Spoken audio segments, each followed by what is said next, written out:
Yo, yo, yo, people! Welcome back to GNA TV and Chelsea Fan TV. Hope you guys are well, wherever it is that you may be around the world. Big game tonight. Big game tonight. Man City away in the EFL Cup. We'll be discussing that.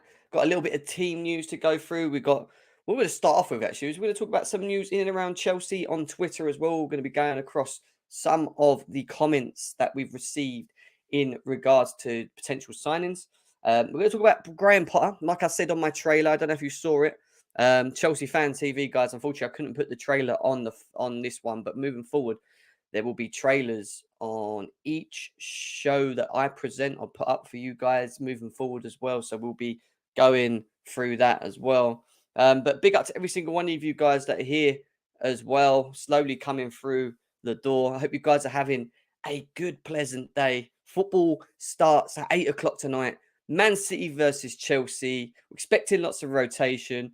Who's going to get the result? Who's going to get the result today?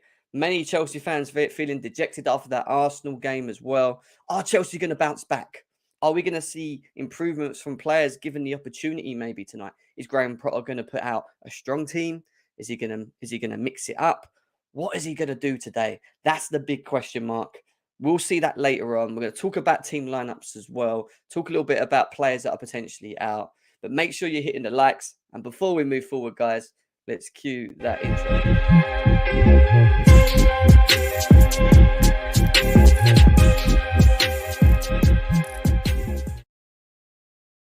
Yes, people, welcome back to GNA TV and Chelsea Fan TV. I hope you guys are well, wherever it is that you may be around the world. I'm good. I'm all right.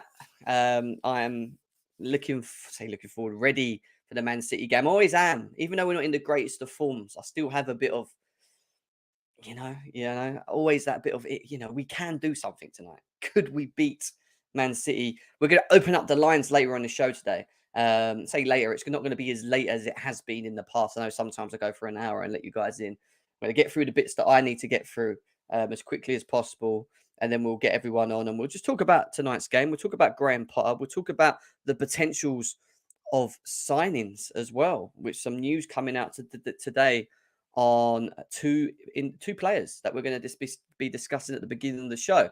But before we do that, let's see what everyone's saying in the chat, and then we'll get straight into things. Big up to Leo. Nice to see you. You ready, Abbas? I'm here, bro. Big up to you, Chris. Nice to see you. Big Ron. Good afternoon, brother. Hope you are well. Dill CFC, my bro. Saw him at the bridge, unfortunately, for that shit result against Arsenal, but we moved. Big up to see it. Big up to you. I wasn't actually. Lateness is greatness, but I was actually working, I was working a bit. Big up to Kushal as well. Arena, nice to see you. We've got a Man City fan here, says, hello all Man City fan channel. Big up to you, mate. Thank you for being in the chat. It'd be good to get your thoughts if you're free later on in the show. Come and get involved. The link will be in there. Steve, nice to see you. Joe, nice to see you as well. Harry, nice to see you, bro. Harry's going to be doing his watch along tonight, guys. So make sure that you go and check him out over there as well. Nearly over 100 of you guys here combined. Big up to every single one of you guys that are here already as well. Steve, against a team like Man City, you need to go strong. There's only 2 games before World Cup. You need to go strong versus City. I think he is going to put a strong team out, in my opinion. But however, I do think there's going to be rotation in certain positions. So I think the overall core of what is our supposed main 11 may play tonight. I just think that you might see the likes of Dennis Zakaria come in, which we want to see. Good performance last game round. Deserves his opportunity coming into this game. And, I hope he gets his chance tonight. Obviously, there's notes talks about Jorginho potentially being injured, which we'll be talking about later on in the show as well. We're going to do the lineups. We're definitely going to do the lineups later on. Chelsea will win is what Ashraf's saying here. Harry's saying we expected rotation against Zagreb. Is he really going to rotate against City? No, is my answer to that. I think he's going to probably feel quite a strongish team. I think he's going to try and play these guys into some sort of form. However, I do think in certain positions you will see players that maybe haven't had that many minutes. So Zakaria, I think Pulisic might start tonight.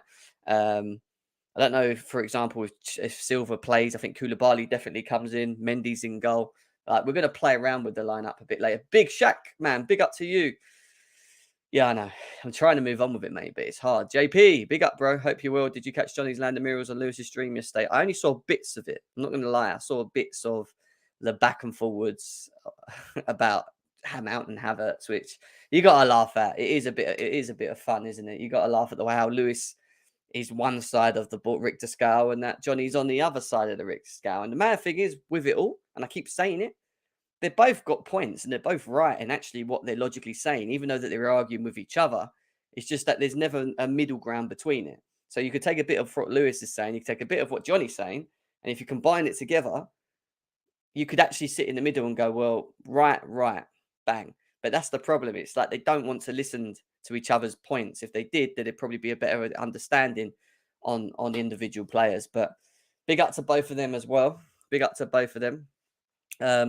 On the way to City, the Three Halls. Big up to you, my man. I was going to go, to be fair, and then I thought 4-hour journey. I wouldn't be able to obviously get the stream in as well. Plus, work's killed me today as well. But yeah, big up to you. I hope you have a safe journey up there as well, my bro. And yeah, big up to you. Big up to Chelsea all the way. HR1 for Hutchinson. Yeah, we'll be talking about him later in the show. Noah, nice to see you as well. Hope you're good. A lot of people here today. We've got over 150 people in already.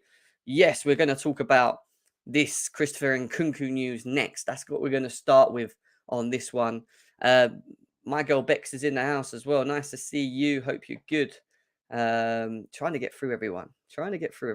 So today we're going to talk about Endrick. We're going to talk about Nkunku. We're going to talk about Graeme Potter. Then we're going to talk about the City game. Then we're going to do the team lineup. And then we're going to open up the lines. Jose, nice to see you, bro, as well. Jim, you read comments from Tuchel. Did you read comments from Tuchel on the Savić Healing and Beyond podcast? No, I didn't, bro. Unfortunately, no. Be interested to know what happened, though. Let me know in the chat. Jim, this is my first ever Chelsea game. So excited. Hope we don't get smashed. Big up to Kazim, man. First ever Chelsea game. What, you're going to the game? Well, if you are, what a game to go to, man. Big up to you. Yes, Chelsea old boys. He's already in Manchester already. Quite confident tonight as well. Up the Chelsea, bro. And hopefully we get the win tonight, man. We need an actual decent performance. We need to see a good performance. And on top of that, I want to see us win. And it's very hard at the Etihad. I mean, our record isn't the greatest at the Etihad. Don't get me wrong, in the past. But confident. We can go there, play our game, do our thing. Don't play like we did against Arsenal. That'll be the first thing not to do. Then we might have a slight chance, but it just depends how they line up as well, you know. Happy birthday, Noah. Noah is 17. I'll give you a quick birthday shout out. Happy birthday, bro. Enjoy your day. Even though you're an Arsenal fan, we'll put that aside as it's your birthday. Big up to you, man. Big up to you. Big up to Richard. Gav, nice to see you as well, man. He says, smash the likes. Let's do what Gav's saying, man. Let's get the likes up, guys. 100 likes on both channels. Over nearly 150 of you guys here already. Big up to yous. Let's get into it anyway, yes? Let's get into it. Jem, don't sugarcoat it. Sugarcoat what? What are we talking about in here? Oh, we're catching 6. Okay, that's if that's your mindset on your football club, that's on you. But doesn't mean that I can't support and back Chelsea and think that we can win games, because I do that all the time. Even when I'm not feeling confident, I still back us. Even in the back of my mind, I know that this City team's very good, Neo. I will still back it. I'm not going to walk around going, we're going to lose, we're going to lose, we're going to lose, we're going to lose every game we play, we're going to lose, we're going to lose, we're going to lose. Not the kind of type of guy I am, bro. It's not the type of guy I am. Big up to Lawrence in the house as well. Right, let's get into it. Josh, nice to see you, mate. I know you're here to just troll as usual. When your team inevitably loses again. Well, number one, I don't hide, Josh, because I'm here. Pretty much every match preview and match reaction. Yeah. Number two, you're the one that disappeared for the last 2 seasons, because when Arsenal was finishing 8th, I didn't see you in the chat. But now, obviously, you're doing well for a couple of games. You know, you come out of the neck of the woods, Josh, mate. Calm yourself down. Calm yourself down. I don't want to see Sterling and Havertz play tonight. Yeah, that's all I'm going to say to that. Right, let's get into it. Let's start with what we were going to talk about, and let's start with that news in and around Christopher Nkunku. Now, it's a it's an interesting one, isn't it? Because there's been lots of talks in and around Nkunku to Chelsea, pre-agreements apparently in place. The player is happy to come to the football club, is what we've been told. It was just about Chelsea finding an agreement with RB Leipzig on an initial fee, which supposedly behind closed doors, there is now an agreement on. Now, we know the relationship between Salzburg and Chelsea has been built quite well. Salzburg? Leipzig and Chelsea, or the Red Bull, should we say? The Red Bull team has gone quite well. So, this is one of them things of where it could happen. And I think for Chelsea's sake, if it is there, and this is what the comment says here, Christian Nkunku is about to move to Chelsea with the transfer already prepared and only an announcement missing. Well, if the transfer is already prepared and only announcements missing, I'm pretty sure they can't announce him until obviously the contracts have been signed and this, that, and the other agreed, and they can't do that at the moment. So I think with Christian Nkunku, if he's going to be announced as a Chelsea player, and it is what Sports Build is saying in regards to it, then I think you'll probably see that an announcement for him will be in January. So the World Cup will be played, and then after the World Cup, beginning of the transfer window, Chelsea will look to maybe announce the signing of the player, which we'll see coming not in January, but in the summer next year. So he'll be a part of Chelsea plans if this is all true and what we're being told. However, I can only hope that Chelsea have got an agreement in place with not only the club, but him himself. It doesn't mean that Christian Nkunku cannot look at any other bids. Let's not forget that. They might have a pre-agreement in place, but nothing's actually officially signed. So if Real Madrid come knocking on the door, if, I don't know, Man City come knocking on the door, whoever, and it's of a better fee overall, and not only talking about fee paid for the player, but also the wage structure and whatever, don't be shocked if he maybe entertains it, or we hear news that there's another club looking to try and pull him in. Now, I'm hoping it's not the case, because I've wanted Christopher Nkunku at Chelsea for a number of seasons, the last 2 seasons, shall I say. I've been asked in my summer dream who was one of the players that I wanted at Chelsea, and it was him. The only thing with him is that I wanted to see consistency over there. This season, he's smashing it again. He's a player that is versatile, adaptable. What we need, however, is it the full answer to Chelsea's problems? No. It helps, again, in aiding maybe the best out of Sterling, having him there, I feel. But we still need a bit more. And I'm talking about dribblers. I'm talking about someone that can create from deep. More creators across the pitch is what we will need to get the best out of him. Because to get the best out of him, he will need to be creative for. But he does also have, along with that, the ability to be able to make things happen for himself, which is something we do miss in this team, especially from a forward standpoint. So, I still think we need an out-and-out dribbler, someone that will get the ball, drive at the defence, open up pockets, along with him and Sterling. Sterling, I thought, could dribble, but obviously he doesn't do it enough. More of a direct player.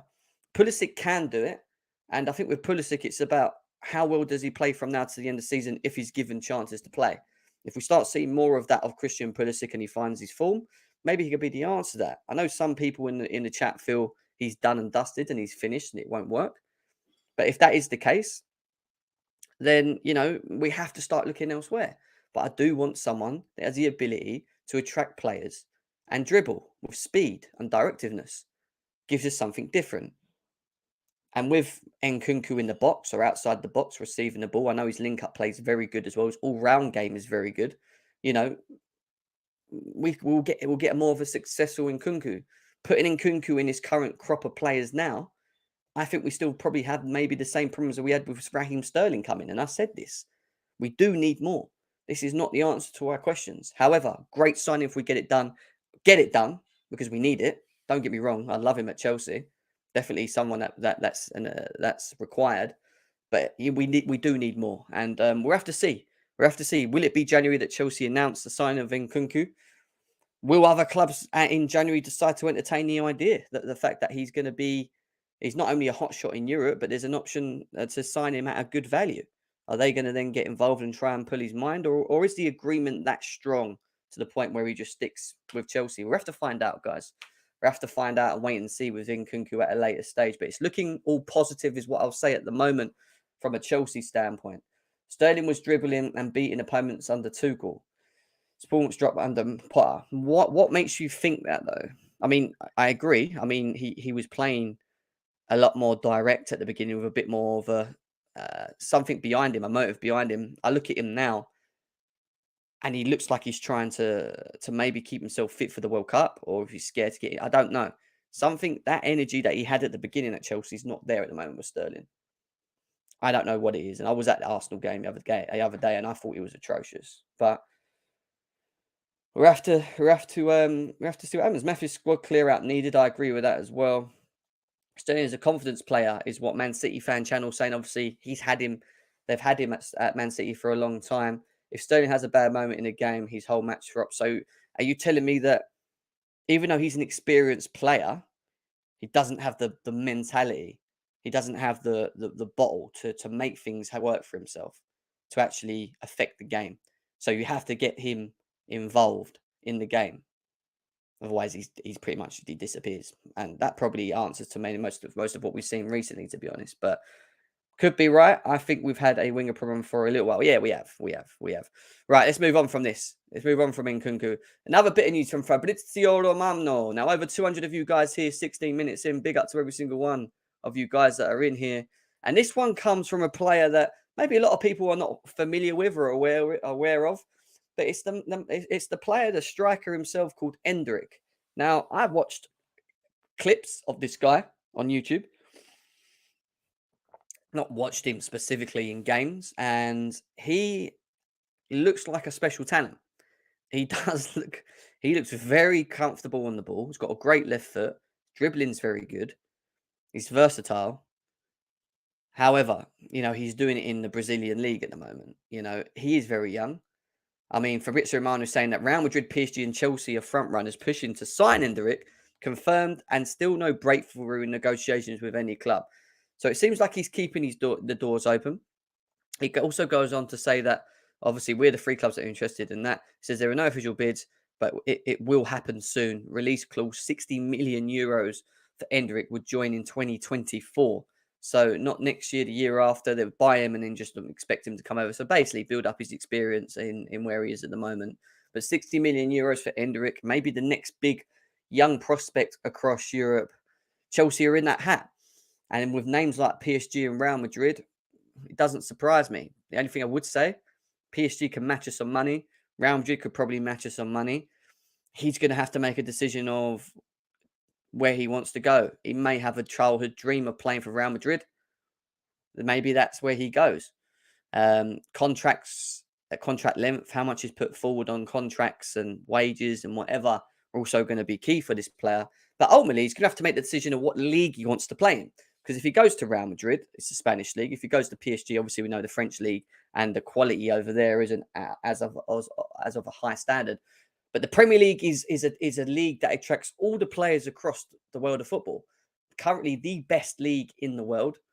That could pull an attraction, but then that's who's saying that Man City don't knock on the door or Liverpool don't knock on the door if they get their new owners in and they want to start kicking on forward, And Dill says he's a baller.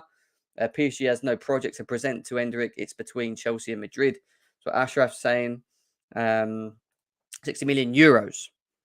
So it ain't sterling, it's euros, but yeah, it's more towards the 50s is what I would say on that one, or mid 50s. My worry about this Brazilian loves Spain. Is this Brazilians love Spain? True. That is true. That's why I said it might be his dream to go and play over there. If it is what it is.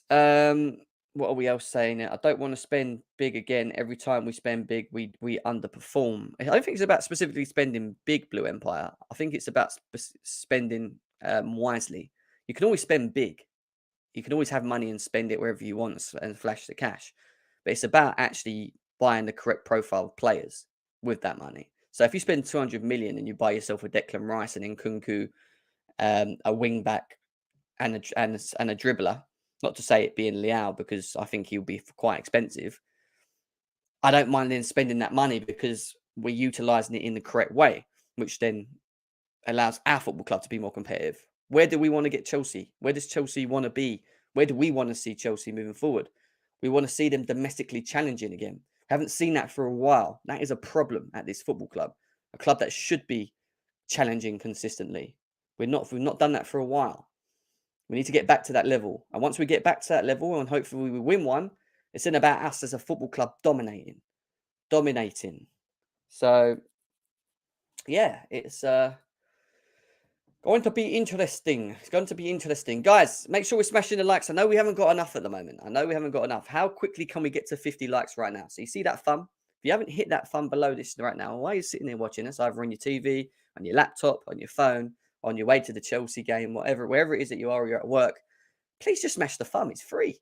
It literally is free. It helps the channel, and YouTube then push it through their algorithms more people see us, we get more subscribers, and we grow as a channel as well. My aim is to try and get GNA TV, my own channel, to 10K. I'm not far from it. So if you haven't subscribed to GNA TV, please do.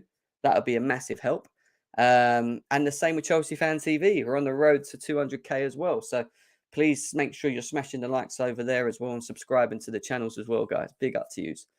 Big up to you. Right, let's go back and talk about Chelsea specifically.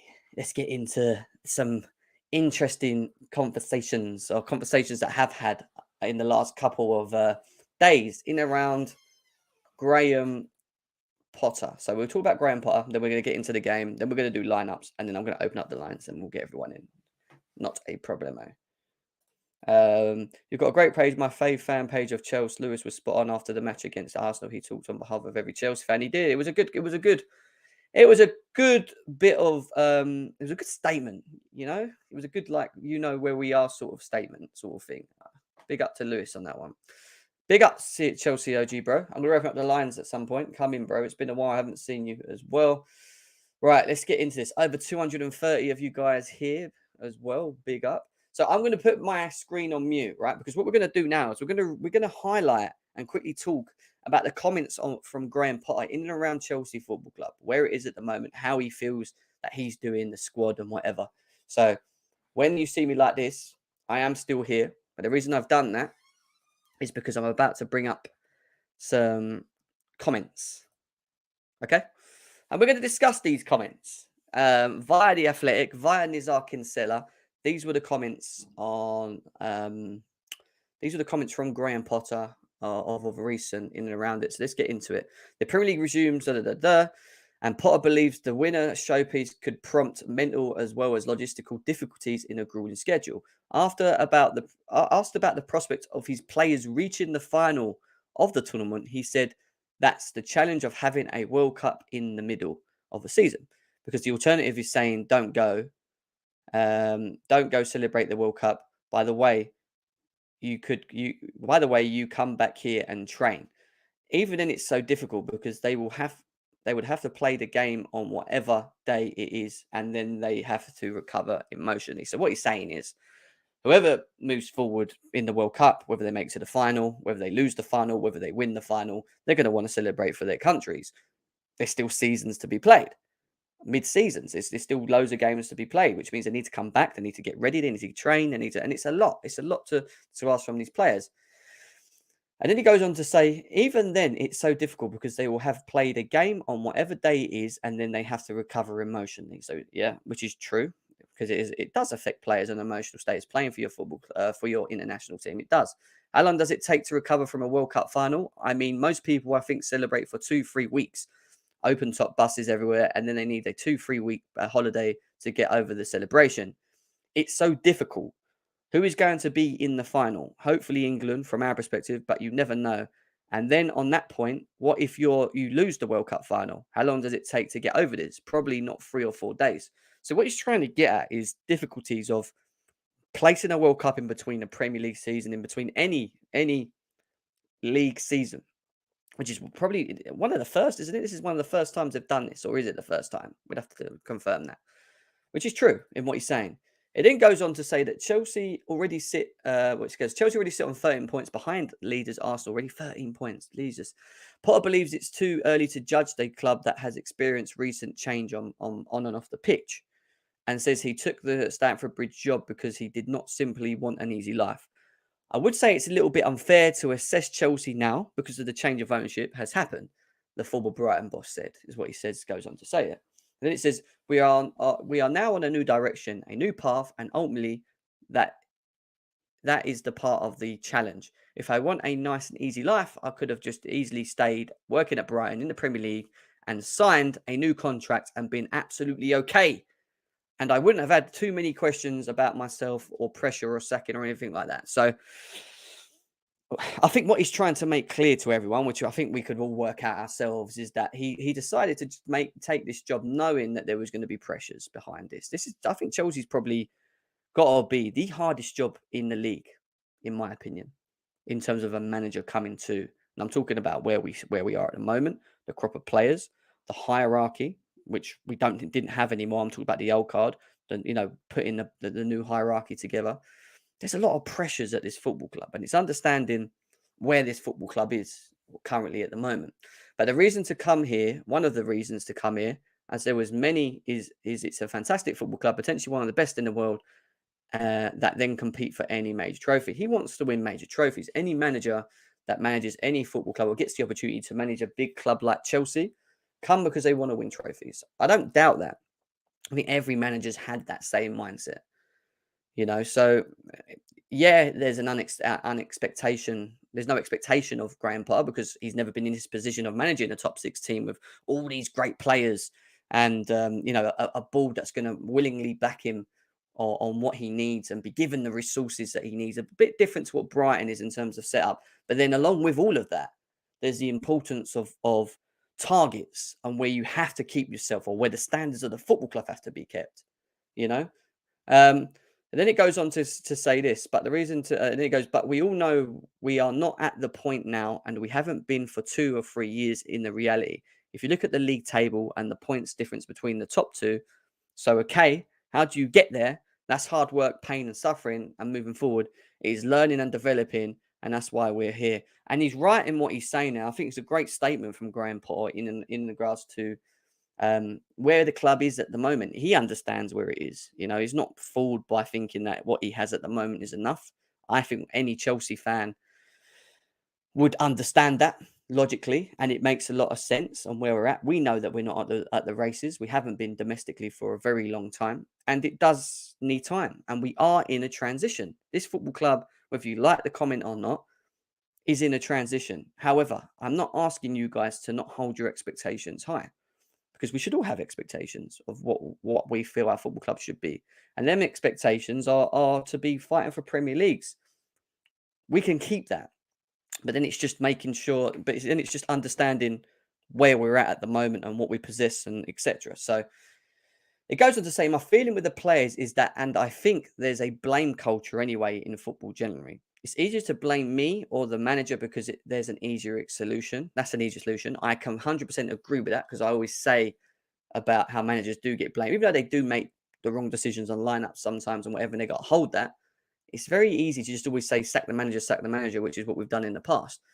It's harder to say, okay, as it's something to do with culture. It's something to do with strategies. It's something to do with values. There's something to do with ideas. That's wrong. He's saying to do with the idea. That's wrong. That's a bit more complicated. And then you have to think a bit more for that. It's not so easy as to think you can just blame that guy and change it over. I'm talking generally here. So what he's trying to point out clearly from this statement, and I think the way he's presented himself and the way that he's carried himself in this is spot on. He's actually spot on. What he's saying is, I don't think it's right specifically for managers to be criticized singularly, because it is a very narrow-minded way of thinking. It's very easy for us to sit here and go, sack the manager, like we have done for how many years?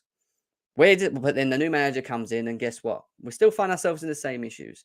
So that goes to tell you that there's more than an issue. There's more of an issue, not only with what's going on with it on the pitch, but also off the pitch, and how we run as well, have been run, in my opinion. So, yeah. What else does he say? That's a bit more It's not easy. It's not all doom and gloom for Potter, who is excited about the challenge ahead. And then he goes on to talk about what he said about Brighton. Um, what's he say? He said, I wanted a nice, easy life. I would have, but we spoke about this already. I would have had. Yeah, I get all that. So, yeah. And then it goes on with this last comment here. But I think we all know that we're not at the point, which he goes on to continue saying, and now we haven't been for 2-3 years. That's the reality.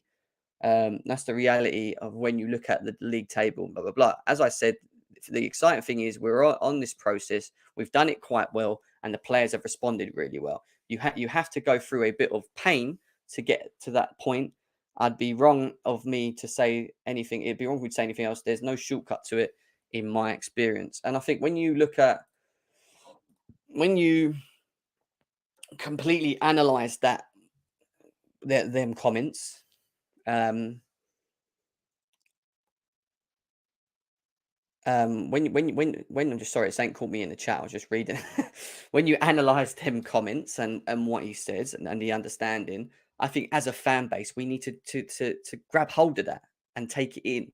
Now I'm not saying that you can't moan about players not playing well or moan about a decision that the manager's made in a game, in a specific game. That's always going to continue at this football club. That is what the fans do. We want to win, win, win, and that's what that's what we want to see consistently. However, it does go to a point where you can't continuously look at managers and think Potter out, Tuchel out, Sarri out, Lampard out. As much as they haven't helped themselves in the past, you also have to look at the foundations that are set, where the football club is, and are we in a transition? Are we the same football club that we was 10 years ago? Hell no. Hell blimmin' no, we weren't. And we aren't. So if we know that there's specific problems within our club at the moment, and say problems, just specific things that need to be sorted, then the time has to be given. But not only from on the pitch, it has to be given from off the pitch as well. We know that we've just come out of a sanction. I think the first club to ever have been sanctioned in the way that we did in the Premier League, to them completely guttering the whole hierarchy, the old hierarchy. Yeah. And then Bowley taking control, getting rid of Tuchel, which I've already spoke about. I disagree in the way that it was done and how quick it was done. To then, on top of that, to then appointing Potter and then expecting Potter ball to happen overnight, because that doesn't happen, guys. And that's the thing. We lose 1 or 2 games, and I'm not talking about using the chat. I'm just talking about an overall. I'm talking about the fan base in general, whether it's on social media or whatever. It's easy for us to just react on that moment. Get him out. What's he doing? He's crap. This, that, and the other. I agree that the managers make wrong decisions, and I think setup, systems, and whatever is on them. Substitutions, which could be made earlier, is on them. They should be making them a lot earlier. But we have to start looking also at the players. And these players that we have currently now, and I've been telling you guys I don't trust, as far as I can throw a ball, yeah, these crop of players that we have, it's not working under any of the managers that we've had it since Lampard, even Sarri. Let's go back to Sarri. And I know we won under Sarri, and we wasn't really where we all should have been, in my opinion. So from that point to where we are now, we're still in that same position. The only thing I would say back from when we was at Sarri is that we still had, Eden Hazard in his last season, Giroud's experienced players that kind of got us through. Where we find ourselves now, since Lampard and Tuchel to Potter, is that we don't have a spine. We don't have the mentality. We don't have that much experience anymore in the team. We have Thiago Silva and Aspie, but we know he's declining. Talking about Jorginho is experienced but very inconsistent. Kovacic is experienced but again inconsistent in his own performances. We lack a full spine. We're not the same team we was 10 years ago. And then you look at all the young players that we brought in or have brought in from the old guard, and you can clearly see that the chemistry, the way that we try and play them, the specific type of players they are, doesn't help or doesn't help us. Yeah. And it doesn't allow us to excel or close the gap to the cities. We get new owners against Roman Abramovich's wishes. Fine. Bowley's in. We have to support it. And now we have to see what the philosophy is under this new owner. But we can't sit here and predict that now because we've got nothing to judge it on. All we can see is that they're trying to do what they're doing for the future of this football club. And the same goes for Bowley. For Potter. Tuchel got sacked. Potter comes in. He inherits this squad that goes back to Sarri. And people are expecting great football already. You will see it in flashes in game. I don't think we see Potter ball the whole season consistently. And that is partly to do with what he said. We have to go through the pain. We have to go through, we're not in, he knows. He took the job on knowing we're not in a position to be where we should be. So time has to be given to him, and time has to be given to the owners. But at the same time, when the owners start backing him and providing funds and excelling this football club and trying to move forward, and Nkunku comes, Declan Rice comes, let's just say, just throwing names out there, and then you start seeing more consistent performances, a better system, a style that he wants to do. It's then going to be down to Potter to make sure that if the board's doing that and doing their job, that he follows, which means that the squad improves in performance. We saw more consistency. If he doesn't, and he still finds himself down here, but he's been given the utilities, then I think it's going to be a question mark of how long does Bowley then look for someone else, even if they've given him a long-term project. So it's going to be important for him to try and stay like that as they progress. You can't have one doing that and the other one just sitting here with the same issues. With what he's given in terms of tools, we then need to see systems. And then from his systems at a later stage, we should be getting better football. And then we should be seeing more consistent wins from us. This, and the point what I'm trying to get at is this all doesn't happen overnight. That's what I'm just trying to say at the end of it. I understand where we are. We know that we're in a transition. We need to accept that. We are going to lose, win, draw games horribly and nice. I mean, win nice. You can't lose nice. I'd like to lose nice, which means, be unlucky, but we don't. It's going to be the same shit as what we've seen under Tuchel in terms of the way we're playing, unfortunately. And it's going to fall down to limited players, limited in the way that they can play in the systems that the managers want to play, which limits the manager.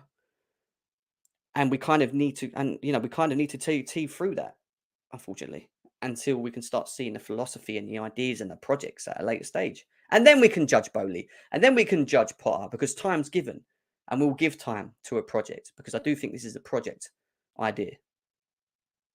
Obviously putting Bowley in with no experience. But anyway, yes, my point is, guys, we're going to lose games. Don't overreact and say Potter out. He's not going anywhere. At the end of the day, understand where we are, or where this football club is. Understand that we're in a transition. Take it in and expect that we will win games, but we also will lose games. Look at your crop of players.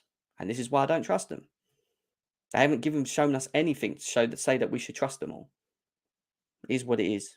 So we moved. Big up to everyone that's in the chat. Over 306 of you guys here, man. Nice to see you, Zoe. Big up to Craig as well. Big up to Jay, man. Nice to see you, man. Nice to see you, bro. Yeah, I just wanted to talk about it because I see a lot of people over social media and whatever, mixed bags, people saying Potter out, Potter out, Potter out, Bowley out.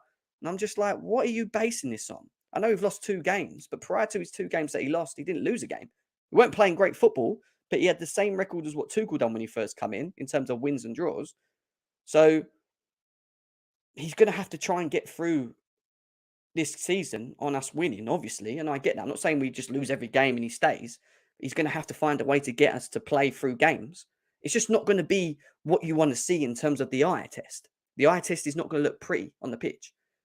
And we've got to accept that because of where we are and where the board is and where this crop of players is and where the boss is. Just understand it is all I'm saying. Be more understanding of the Chelsea Football Club overall. And then trust me, it doesn't make it easier losing. I get that because we're emotional. We're all the same. Even I was angry. Doesn't make it easier losing, but at the same time, at least you'll understand that maybe we just need to give it a bit of time. And then once time has been given, if we've still got the same shit, then we talk about it. That's my opinion. I put him in a Hogwarts dungeon. Big up to Kazim in the house as well. Right, let's go on to the game. I wanted to talk about Potter. It's good talking about Potter. I just wanted to get that out there, and obviously air it to you guys. Over 300 of you guys here as well. Man City versus Chelsea, 8 o'clock, Etihad. Picture of Mateo Kovacic. I've got a feeling he starts tonight as well. Are we going to see rotation? Are we going to see changes? We're going to talk about that coming next. We've also got a donation from Daniel. Big up to Daniel. He says, our fans are stuck in the Roman era. We are spoiled and deserve at least a few years of heartbreak. We are spoiled. I'd say have been spoiled under the Roman era. I agree with the mindset of fans in terms of when we lose a game, sack the manager. It's a simple answer. We'll just get a new manager and it'll work. We'll win trophies. That can't happen anymore. We can't do that anymore. That was never sustainable. It was sustainable under Roman. And I'll tell you why. Simple.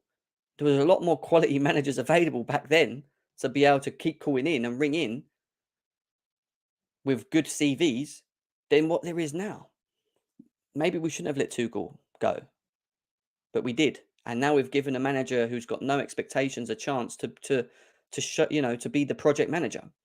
And we're going to have to stick by what Bowley's decided to do and hopefully see the vision between both Potter and Bowley and the hierarchy.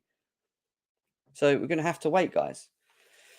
Big up to you, though. Thank you, man. Big up to you, Dan. All right, let's get into... going to open up the lines very shortly as well. We are going to open up them lines. Pre-match briefing on Chelsea for the game against Man City. The club historian Rick Glanville... I'm not reading this. Omari Hutchinson is training with the squad for this going into this game. Some people are even commenting that he could start tonight. He could be one of the players leading line. Oh, I would be up for that. I want to see something different. And he's a dribbler, this boy. This boy will dribble. He will take players on. I want to see that. I want to see that. Team news. Let's talk about team news because this is why I brought this up. So, what have we got here? Saturday evening at Newcastle is when Chelsea will be in action. We know all that. Why is talking about this? If he features, Raheem Sterling will face Man City as an opponent for the first time since 2015, when obviously he was at Liverpool. Not too thinking about that. Edouard Mendy's looking for his 50th clean sheet. Fingers crossed. A 50 clean sheet against Man City would be beautiful. Kepa's obviously still injured. Koulibaly could step into the fray after sitting out on the weekend. I think he will start. Jorginho is a doubt. Kovacic looks set to become the 29th overseas player to start. Chukwuemeka is out. So Jorginho, Chukwuemeka are out. Obviously, Reece James we know out. Ben Chilwell's out. Fofana's out. But then it goes on to saying that Lewis Hall, a versatile midfielder / wingback on the bench against Arsenal, is available. And dynamic midfielder Omari Hutchinson, impressive with training with the men's team, is in the squad tonight. Brower, Gallagher, Pulisic, Zakaria, Savić are all among those who would like to see more minutes as well. We've got options. We have got options. Does Haaland start tonight? Maybe he gets a good 45, 50 minutes to score against us. Be interesting to see. And that's what we're going to go into now. Team news, team lineups. What are Chelsea going to do in terms of setups? I think we've had another chat coming. Let's have a quick look. We have from Josh. He says, en route to Manchester, I get your points. I just believe our squad plus Potter should win cups. I plus get top 4 at the bare minimum, regardless of process up the Chelsea. Big up to Josh Cooper, man. And safe journeys down to there as well. Hopefully you go down there with a bit of happiness and we win tonight. It'd be a great win at the Etihad if we can get it done. Yeah, I hear that. The bare minimum will always be to try and win trophies. I actually think, Josh, that we're set up better in cup competitions than we are domestically. Like, I could see us doing well in either the FA Cup, the Champions League, or this cup that we're playing tonight. I could see us doing that quite well because club like tournament games we do quite well. We always get to like semi-finals, finals. So you're right. Winning a cup would be great for the football club in terms of obviously adding it to the big long list of trophies we have. However, I think for me, domestically, closing the gap to the top is something that we all know is a part of the project, and improving this squad in the long term. But yeah, you're definitely right. We'd definitely better set. Are we a cup team, guys? Are we a cup team? Have we become a cup team in the last couple of years? Is that probably the best thing to say? Big up to you, Josh, though. Thank you for the donation, bro. And have a good day as well. Have a good day. Guy M's in the chat doing his thing as always. Big up to him. Doing his thing. Right, let's do lineups. 4 at the back or 3 at the back? I'll let you guys choose. Go on. What are we saying? 4 at the back or 3 at the back? What are we doing tonight? For the moment, we are a cup team. Shaq, yeah. Feels like it, doesn't it? Kazim saying 3-4-3. Are we in agreements, guys? 3-4-3? 4-3-4-4-4. God, please, 4. 10. How many 3s we got here? 1, 2. We've got 2 3s and 2 4s. Ashraf said 4. That's okay. 4. 4. Everyone's saying 4. Everyone's saying 4. All right, 4-3-3, as it's been called a couple of times. Let's do a 4-3-3 or a 4-2-3-1. We could do. Jay, I'm going to open up the line soon anyway. Let me just quickly run through this. All right, I'm going to tell you if it's a 4, who I think is going to start. Mendy, obviously, we know will definitely play tonight. Koulibaly definitely starts. I think Chalobah's going to play again. I think Azpilicueta is going to play again. And I think, I actually think Lewis Hall's going to play tonight. We got him on here? All saying got Lewis Hall. Nah, they haven't got Lewis Hall. Right. So if I leave it blank, it's because I've put someone in that's in the academy. So I think it's going to be Aspie, Chalobah, Cooley, and Lewis Hall in the back 4. Watch. I don't think Aguero plays tonight. I think Zakaria will play. He will be the DM tonight. I think Kovacic will play a bit further forward. And I think Gallagher plays tonight. I think we're going to play Mendy, Aspie, Chalobah, Koulibaly, Lewis Hall, Kovacic, Zakaria, Gallagher. That's my 3. Now it goes to the forward line, the interesting one. I'm going with Brower. I'm going for it. I think Brower is going to get his chance tonight. I think Pulisic's going to play. And then I think Omari Hutchinson's going to play. That's what I think we're going to do. There we go. You said it. You said it there, bro. Omari. I'm going to commit to Omari Hutchinson tonight. So the 2 academy players that I think are going to come in are Hutchinson and Lewis Hall.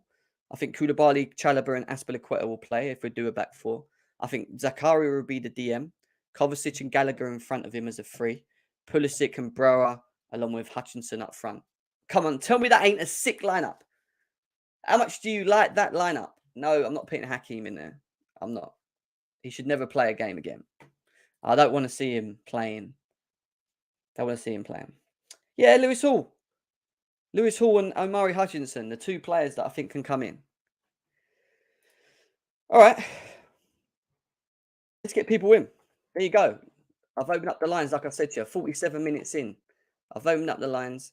Get the likes up, though, guys. We're not even up to 100 yet. And there's over 200 people on Chelsea Fan TV, over 100 on GNA TV. How quickly can we get to 100 likes? Please hit the thumb. Please subscribe as well. We've got Panel coming on now. Panel is about to join. That is a 10 out of 10 lineup, isn't it? That's good. I'm telling you guys, give me the keys to Chelsea. Don't need the experience in training and that. You know, I just get my trainers. Just let me pick the lineup on a per game basis. I will give the fans what they want. I'll give the fans what they want. Trust me, my lineups will be banging every time. The link's in the chat, guys. Did I put the link in the chat or not? Must have not. Let me do it again. The link is in the chat. Omari, bro. Yeah. Omari and Lewis Hall are in my team. That is my team with Lewis Hall as left back and Omari as right winger with Pulisic and Brower. That's what I'm saying. I'm committing to it. And Jay's going to back me on it as well now. Go on, Jay. Back me on this lineup, bruv. You're muted. You're muted. Back me on this lineup. 100%. That's a 10 out of 10 lineup. If I see anybody else coming on that pitch, there has to be agendas. Because anybody else that's on the bench hasn't done anything to come on the pitch as of recent. So yeah. Jay, it's been a while, man. I haven't seen you in a while, man. Man, life's been kicking me, but I'm back. You're back. You're back. Talk to me. Yeah. Talk to me about Chelsea, man. What's been happening, man? Do you know what? It's unfortunate that I've been going for a rough patch during this Chelsea rough patch because it hasn't helped. It has not helped. But you know what?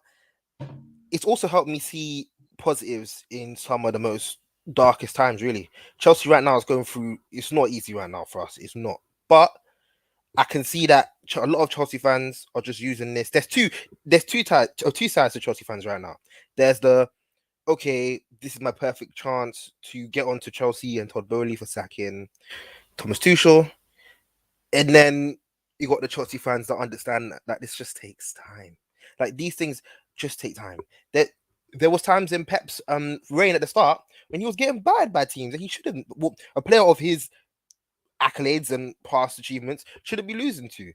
But Man City and the board, Man City fans knew this takes time. A manager, any manager on the planet, and if somebody like Pep was given time, given what he's achieved, and somebody technically, from what all the people that are criticizing Graeme Potter are saying he hasn't achieved what Pep has achieved, that's the exact reason why you give somebody like him even more time.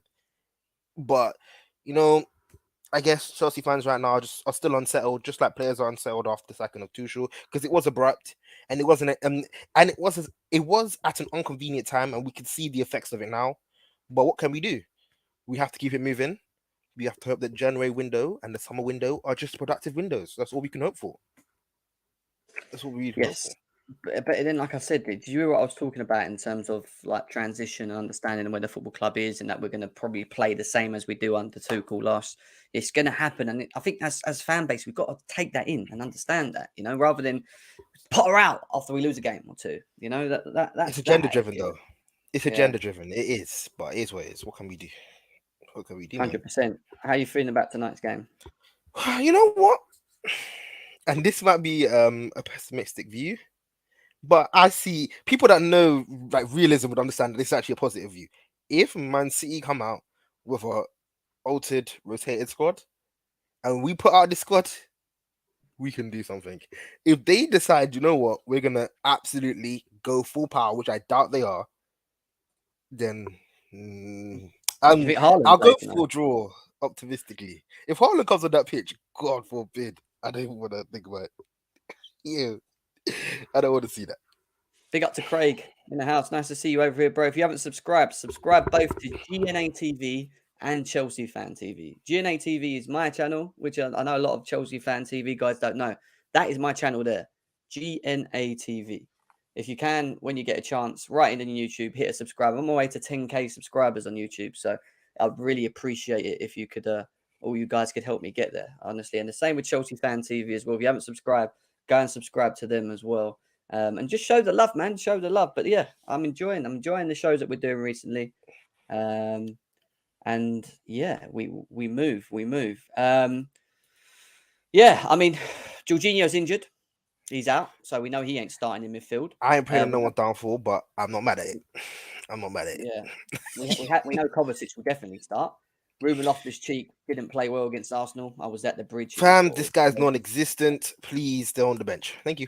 I'm at this point, I'm being so blunt with these players. Mount, he's way too inconsistent for me. Before it was like, oh, periods, he had patches. Now it's game to game. This guy will turn it on, even down to moments. There was moments against Arsenal where he was turning the shoulder, driving up, and then he would just absolutely take his foot off the gas and disappear. I don't know what's wrong with him. He needs to really figure out how he can play and like just get his form up, because I'm tired of this excuse that multiple managers are giving him. Oh, he likes to play into form. Okay, he might have to play into form, but you, when you're not in form, are dragging the team down. So you need to find a way to just play in form. I'm not trying to play you through your bad patch. I don't want to see that, respectfully. But that's just me. 100%. Guys, we have got the link in the chat if you want to get involved. Still over 350 of you guys here. Big up to every single one of you guys that are tuned in for today's show. Some of them that are in the chat are on their way down to Manchester. Some of them are already there. Big up to all of them that are there at the moment, supporting us across everywhere. That's a long journey as well. So big up to you guys that have gone down there as well. And then everyone else that always supports these channels and is always here on time. Big up to every single one of you as well that are involved. Let's quickly talk about Graeme Potter, because obviously I don't know if you saw earlier in the show, I was talking about his comments his statements that he came out recently in regards to where Chelsea are as a football club. Basically saying that we have to go through pain in certain, through a transition, which I feel we all know that we're in. He could have stayed at Brighton if he wanted an easy job. He has decided not to do that. I think any manager that comes to the top team comes because they want to win trophies. He hasn't got that because we don't know what to expect from that.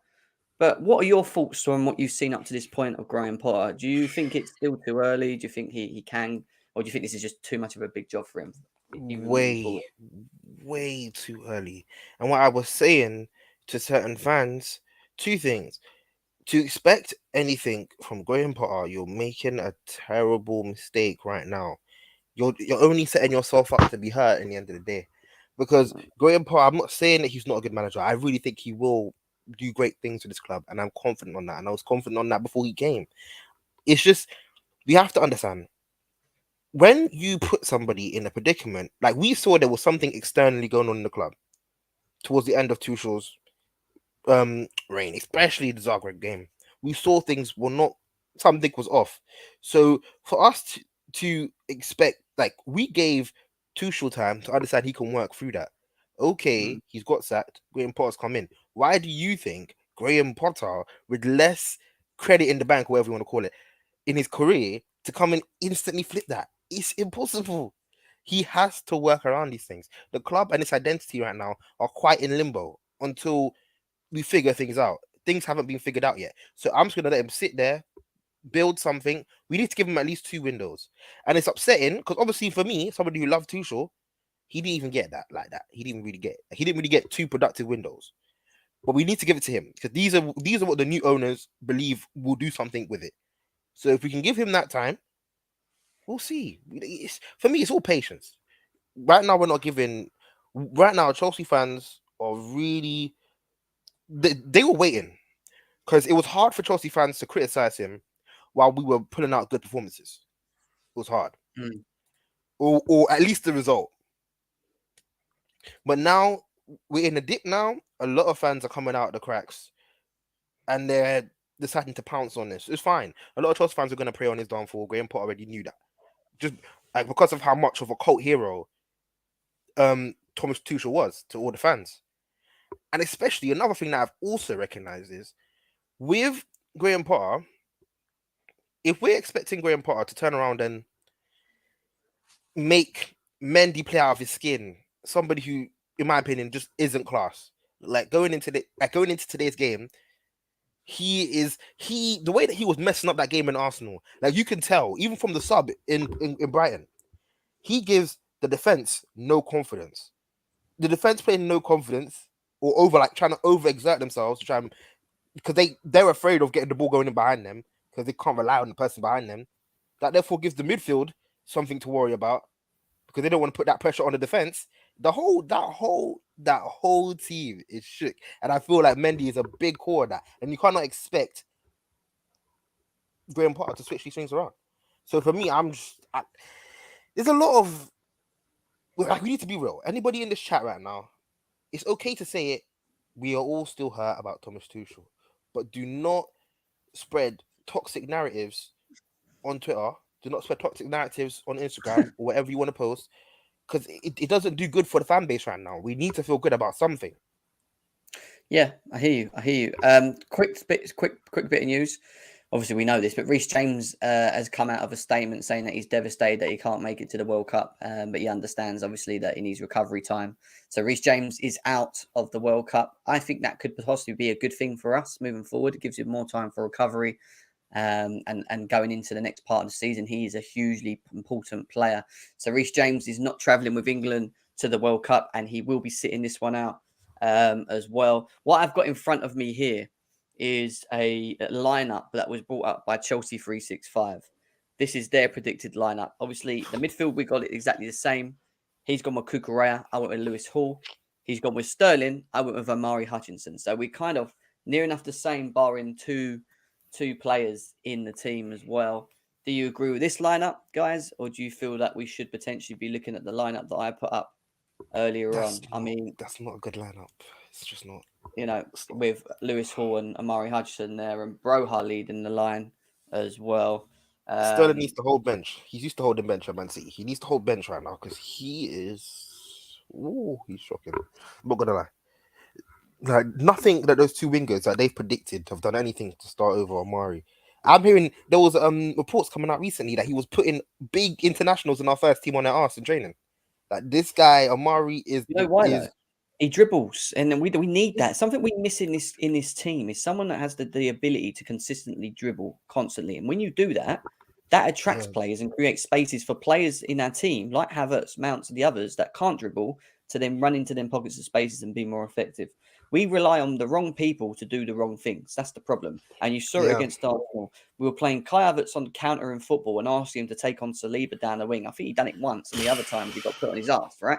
But it's not his game. You don't ask Kai Havertz to be the dribbler in a team.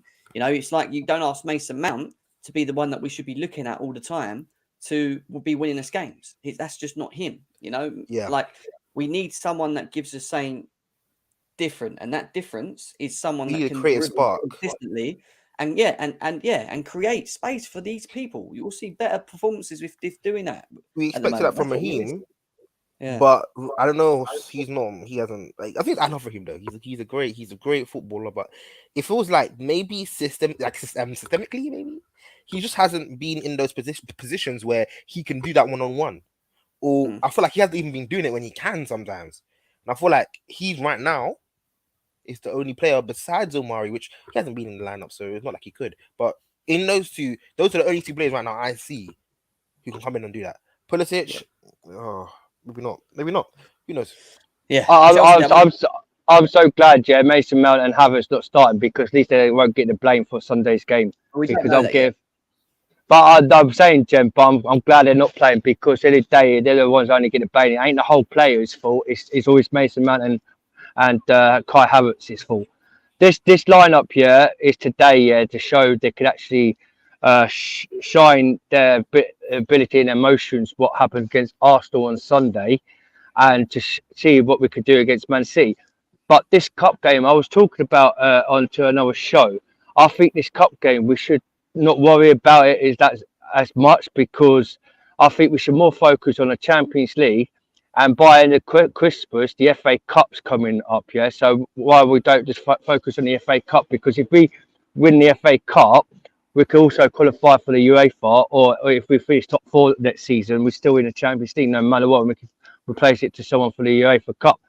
But this situation, I feel sorry for Mason and Havertz, always getting the blame, because it's not. No one never talks about Ruben Loftus-Cheek on Sunday. No one never talks about any other player, like where Aspie had a bad performance, or it's Jorginho, or it was Aubameyang, and all these like Pulisic. It's always Mason and Havertz all the time gets the blame on the pitch in and out. What do you expect, bro? What do you expect? But it's a joke. No, mate, I don't care. I don't respect nothing, because it's not their fault. It's all the players' fault. If the players ain't performing, well, you can't always blame them. I'm not having it, mate. Let me ask you a quick question though. Where was Inflation Mount and that German Bulldog this weekend?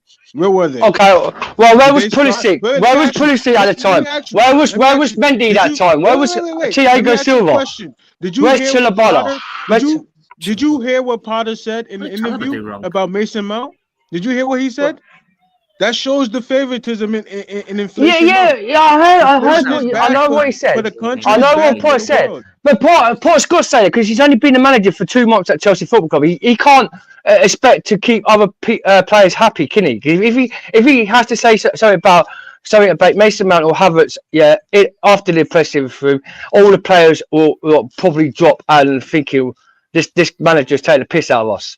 You can't expect that. You can't expect for Potter what he said, because in the day he has to say that to brighten himself up in the press conference. Are you okay? Right? When is it okay for a manager to come out?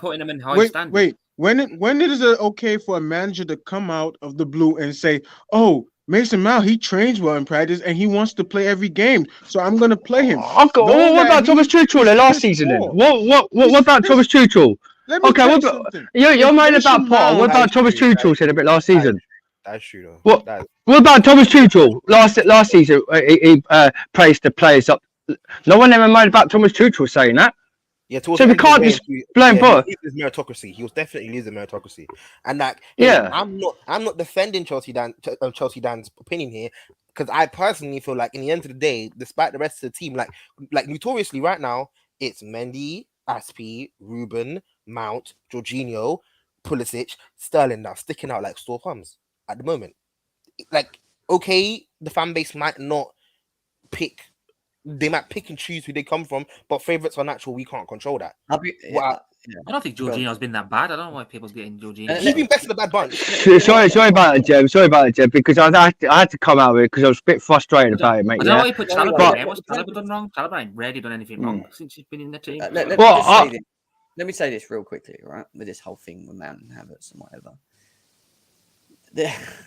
People, the fans there'll be people out there that don't like Mount and don't like Havertz, and do like Mount and do like Havertz. The issue with it all is there's always one Richter scale to the other. It's either you're north or yourself. There's no middle ground in the discussion. And the truth is, and if we're talking about the Arsenal game in specifics on the performance, the truth was we were all shit. Yeah, it wasn't just Mount and Havertz. Sterling would probably put forward one of the worst performances, and I was watching him Yes. right in front of him. Yes, Jim. I have ever seen. Dills was there. Horrific. I saw Dills on that day. He was there. He was poor. Aubameyang was poor. Even though everyone was poor. I think you know with Aubameyang, Every single player was poor. I wish I was at the Stamford. I wish I was at that game. I'm glad I didn't go, James. I'm glad I didn't go. That goes back to the manager, man. He put a poor. I will blame him though. I will blame him. I will blame him for that game. I'll be real. 1 second. Let me just finish what I'm saying. Ruben Loftus-Cheek was poor. All the front line was poor. Kukurea was poor. Do you know what I mean? Like for me, Chalobah and Aspie and actually Silva, I thought were actually okay, but they tend to always be okay. They have their odd games where they're crap.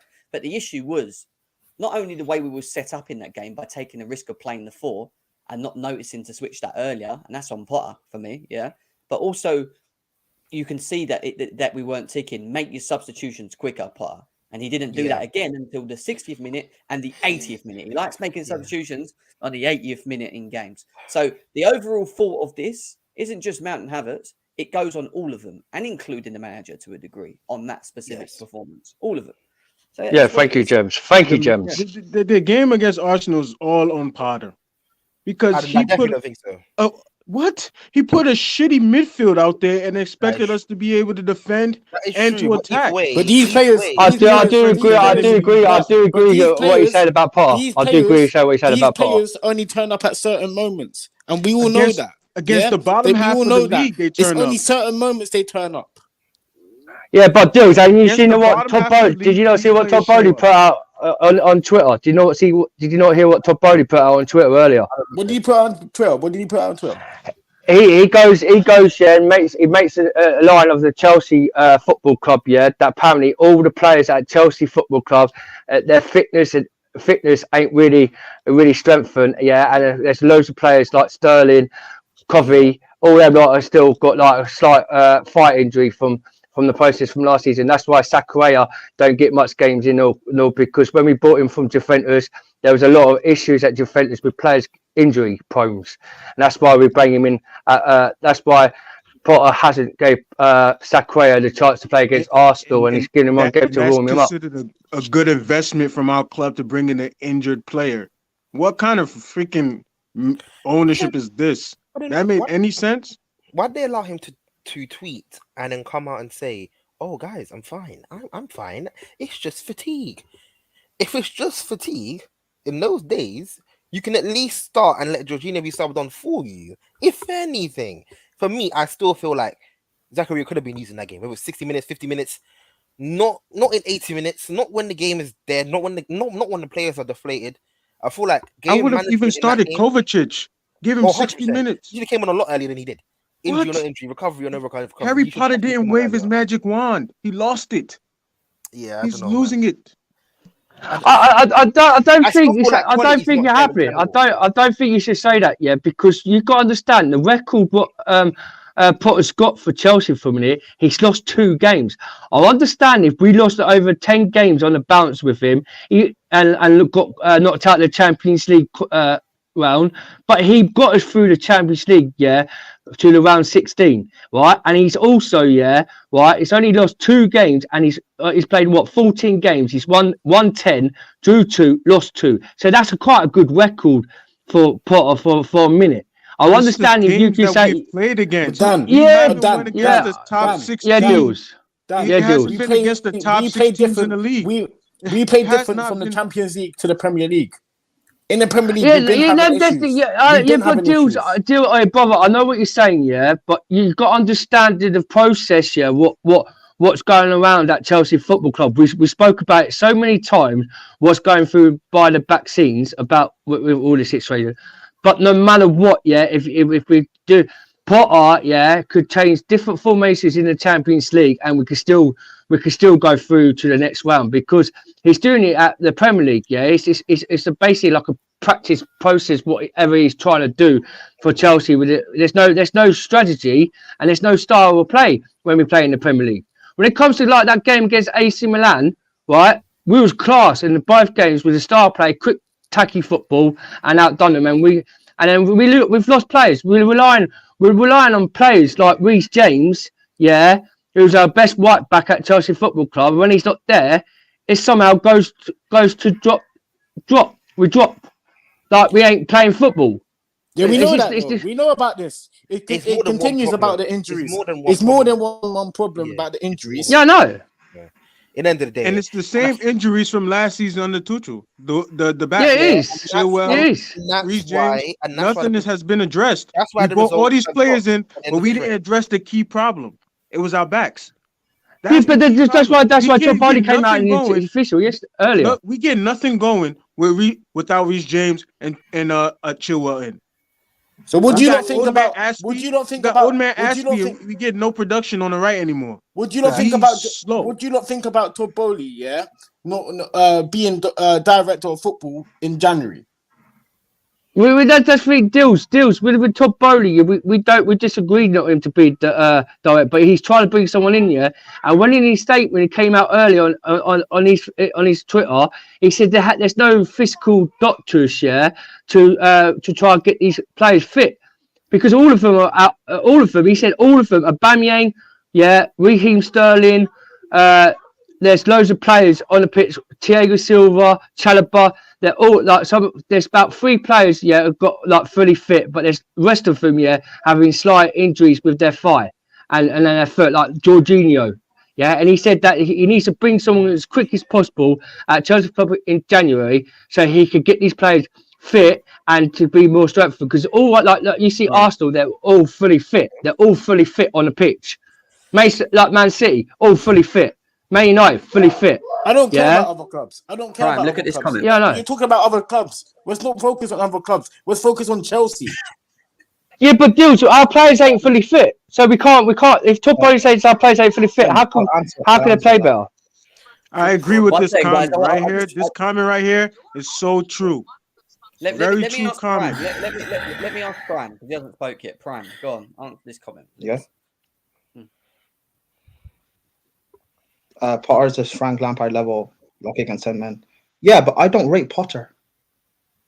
Okay, what already you don't rate him, or is it too early to not rate I him? I haven't even when he was at Brighton. I remember last season or maybe the season beforehand, I was having a conversation with KJ. Everyone was getting gassed about Potter, and I didn't rate him. I think he's tactically naive. And the system he was trying to play. The fact that people got raved about his XG output, but they weren't scoring goals. However, here's the thing. He's here now. Problems. And you're not. I know. I can't really complain. There's bigger problems. The team, the squad's a problem. How we are ran is a problem. So, I can't really complain much about it. I agree with what Shaq is saying here. We need to give him a chance to win the Yeah. Also, by the way, people talking about injuries. Arsenal have had injuries this season and Man City. People are just coping with it. United have had injuries. Injuries is not an excuse. Not for a big team. It shouldn't be an excuse. No, but they haven't had long haul injuries. We've stuck with players out for months. They have a couple of weeks out. Arsenal lost Partey and whatever and Tierney, fine, but they lost them for a couple of weeks, max month. It's not even that though. It's bigger than that. The injuries we have are players we know are injury prone. We know Kante is injury prone. He'll be out for months. Yeah, we know Reece James injury prone. He'll be out for months. But we know these players. But the thing is, it's not as if it's a fluke thing. We know these players will be out. So we should have prepared better. We can't complain. No, I agree with that. And I know we should have strengthened the right wing back area. I've said this many times. There's areas that we need to strengthen. We know this. I don't get into it. But the thing, can I ask you a question? Why is it that this guy Reece James is rushing back for the World Cup and not saying he's rushing back to get to Chelsea? That is perplexing me because then when he comes back from the World Cup 2 weeks later, knock on wood, He's already hurt again, and then we gotta see. He's got to play sit out for a football. couple. You can't This stop isn't a player from wanting to play football. Showtime. That's normal. His goals surprise. have It's always not been to enough. play in the World There's Cup. His difference goals between always been to play in the World Cup. Healing His and goals injury. always been to play in the World Cup. He has won playing the World Cup. Yeah, it's a dream to play for your country in the it's not a World Cup. surprise. Man, However, yeah, it is. All players, yeah, all players want World Cup football. Reece James was his dream. Reece James was his dream to go in a World Cup, but the thing is, he can't go. And it's like Ben Chilwell. Ben Chilwell, yeah, he's his dream to go to the World Cup. When you saw him get when he was limping off the pitch against Sagbag on Wednesday's Champions League, you see him the weekend, yeah, with a bandage round his leg, yeah, training to try and play for the World Cup. And people still don't think he will make the World Cup for this year. Anyway, who cares about Ben Chilwell? Anyway, with Reece James, seems like Southgate's saying that he's not going to pick him. Good, sit home and rest. He's not going. And when he's fit, we shouldn't rush him back and just throw him back in. Go get a right back in January, and for the second half of the season, play Reece James as minimum as you can. Let him recover fully. Same thing with Kovacic. When he gets back after the World Cup, let him rest and recover. Stop playing him. That's what I would do. I agree. Yeah, I agree on that one. I agree about it. I agree on that one, Pods. I do. But you know, Potter, he'd be desperate to get him back for the after Christmas. I think the situation what we should get, because Potter, Todd Bowley, right, and Potter have came out, said they've got their transfer, what Potter wants for the transfer in January, what players he wants, and they reckon they're coming in. There was a news about today on someone on Twitter. The journalist said that Nkunku's signed for Chelsea, and we're getting him after Christmas, in January. So if we're getting him in January, that's a good process. But we just would rely on getting the right back and another DM for the also another centre back gem. That's what we need, because if Thiago Silva goes injury and Koulibaly, right, and for Fofana's out, we need another replacement for a centre back, just for the thing, and a right back. We need a DM in the midfield. We need a DM. Just do the number of players that we're gonna have go to the World Cup this year, and when they get back, the fatigue level and the injuries, knock on wood, that some of these players might have coming back. That puts a dent in our season for sure. Can I just say one overarching point about a lot of the criticisms on Graeme Potter? We shouldn't. No team right now in the Premier League is in our position. Not even Liverpool, because right now you say teams be suffering with injuries.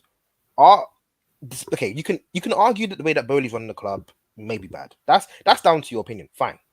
There's no arguing there. That's up to personal opinion. It's subjective. But I feel like personally, the way that he's run the club has shaken us to the core.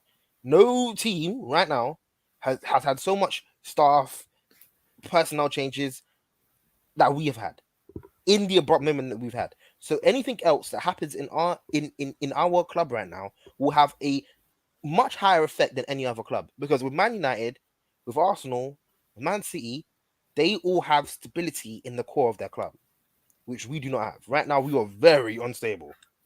It's putting it lightly. So we have to understand that right now we need to stabilize things. Todd Bowley's not going to be the sporting director for every window going forward. He's not. He is trying to find those figures. When he does, let those windows go by and then reserve your judgment. As I keep saying, a lot of Chelsea fans in this fan base right now are still hurt over the second of Tuchel. It's fine, but it feels like right now a lot of these fans are coming out of the woodworks to blow their load over this madness. It's fine, it's okay. I feel like a lot of fans right now are feeling like Chelsea's gonna collapse as a club. We're good. We are good. These patches will happen if we look at the current position that our club is in. We are arguably the most. No, we are without a doubt the club in the most disarray in the Premier League right now. No teams in the world predicament than us. So I don't understand why you expect a certain standard. You're talking facts, mate. You're talking facts. You're right, mate. We're in a rebuild. Well, of course, we're in a rebuild. Anybody who looks at our club and doesn't think that we're in a rebuild, forget how much money we spent in the window. Look at the club, but beyond that, it's crazy for you to expect certain things from us.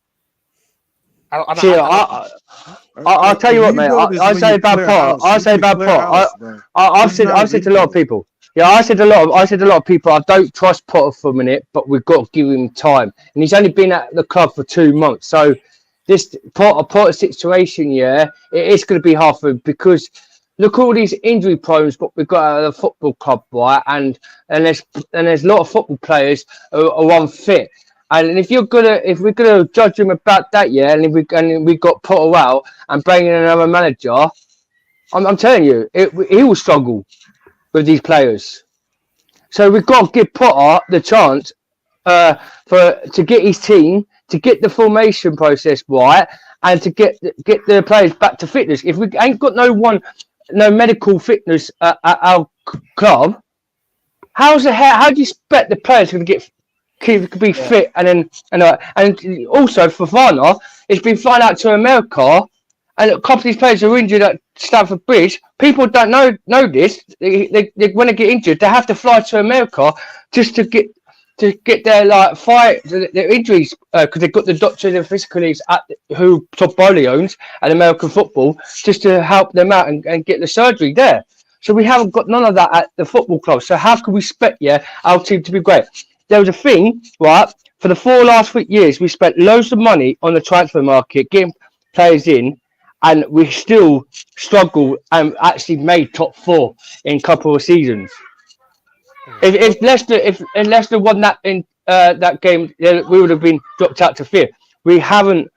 Last year was good for us because we was top for 3 months, and we were doing well. That's why we stayed 3rd.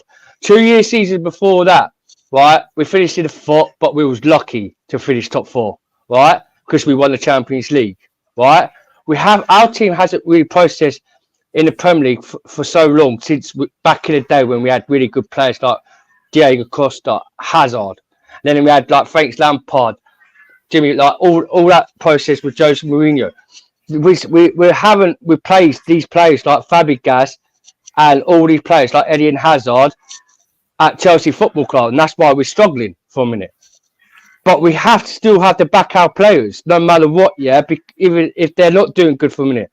But it's Potter's process to give him time at Chelsea Football Club so he can actually do well, and then when he gets his players in, we'll see then. And if he still struggles like Dan, we are Chelsea. We don't. When have we ever gave managers time? No time. Yeah. You don't need time. Produce or get out. I ain't giving this guy no time. No. You don't got time for that. Take your mindset away from Marina the Best is exactly what Chelsea football Twitter timeline is right now. I think give time. I'm not used to no time. I'm not used to that. I think the Chelsea fan base needs an absolute complete. I think it's going to have an absolute complete reset when they realise that we're actually on a project thing and not an actual. Complete reality check. Thank you, Jem. Reality check this fan base needs. At the same time, we can't be fully 100% sure because it could be that Todd Bowley is ruthless and Potter starts losing games first season and then say a year and a half in, he's not hitting things and he's like, fuck it, you're gone. I don't know. That could happen as well. The problem is we don't know. So we don't know. Yeah. All I know is that if you sack Tuchel within a couple of games and you bring in Graeme Potter, and from what I can see from the outside looking in, assuming, it's telling me that you're looking for someone that you can trust long term on a project, on a project team. That's what I'm saying. So if you're going to do that, and then if that tells me you're going to give this guy time, which tells me that you guys are going to have to change your mindset from Roman to this. Because this is so then if Todd Bowley remains as director of football, then we can see like he's just taking philosophy from Roman Abramovich, where we putting somebody there that doesn't have no clue what they're doing. Like some people say Marina. So I don't agree, but it is what it is. That's already debunked though, because we already literally have 3. We've already appointed 3 people. Yes, Joe Shields, Christopher Vivold, and there's one other one I can't remember, but it's another guy from Southampton. Shields. And we're trying to get another Brighton guy. I can't remember what his name is, but there's multiple people that we're trying to bring into this club. Casado, whatever his name is. Yeah, it's like that. That's already factually not the case. He's not going. If we bring in 3 people to run football director or like director of football things alone, that clearly means, and he's going to build under them because there's positions underneath that. It doesn't. I don't see why he will still be involved in that. Like Todd Bowley, okay, the sacking of Thomas Tuchel sent some of these Chelsea fans AWOL, so they think this guy is an absolute dunce. Okay, fair enough. You're mad, cool, but his actions don't. At this point, he has shown by his initiative and his plans that he's not as stupid as we are claiming he is. I'm just, we have to be real. Like, to be honest, I'm saying like Chelsea Dan was talking about the lack of football, like physio, like the physios in our club, but that there's a lack of football doctors in our club. Fair enough, because they were doing a shit job anyways. I'd want them gutted immediately. They weren't keeping certain players fit that need to be fit. Anyways, and certain recoveries were taking a ridiculous amount of time. So if you have to get rid of them and bring in better physios, that's fine. Do your thing. I'm waiting until this club is stable. We cannot give this club any more judgment. Stop with the premature judgment until this club is in a stable condition. It is not. If you don't like that, if you don't want to give it time for our club to stabilize, that's your business. You're gonna have to figure out the hard way when you realize that you're actually in this. Like, we're in it now. We can complain all we want about how much we love the old scattergun approach, the old kick this guy out, bring this guy in for the same result. We're gonna have to learn the hard way. We're in this for the long run now. We can scream all we want. Yeah, that's why after the Arsenal game, I really had to sit down and say, why am I still screaming? Why am I still mad? Like, what is it serving me at this point? Just sit back, relax. Like, it's gonna be a long road. Get your popcorn, enjoy the ride. It's not gonna be easy. Exactly. I'm being real. I think the most. I think Jem, the most thing, if you want one player out, if we want one player out, is Aubameyang for the disrespectful for what he put to that guy on Instagram, because the way he put. Listen, Aubameyang. There's no time about talking about Aubameyang and what he's doing. Let him do that shit. Because let's be honest, Aubameyang's not long-term signing, is he? He's not part of this project. Yeah. He's gone anyway.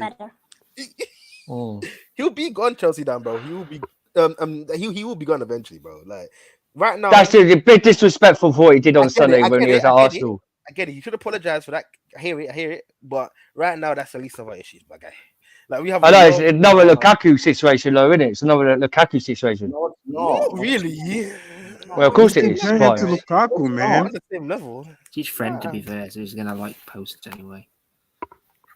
What could you do? Like, it's your bedroom. Like, I'm sorry. So what I will say is, looking at this lineup tonight, obviously we've gone 4-3-3. Everyone seems to be confident in the 4 at the back tonight. I think it's going to happen. I think Lewis Hall is going to happen. That's what I'm going to say.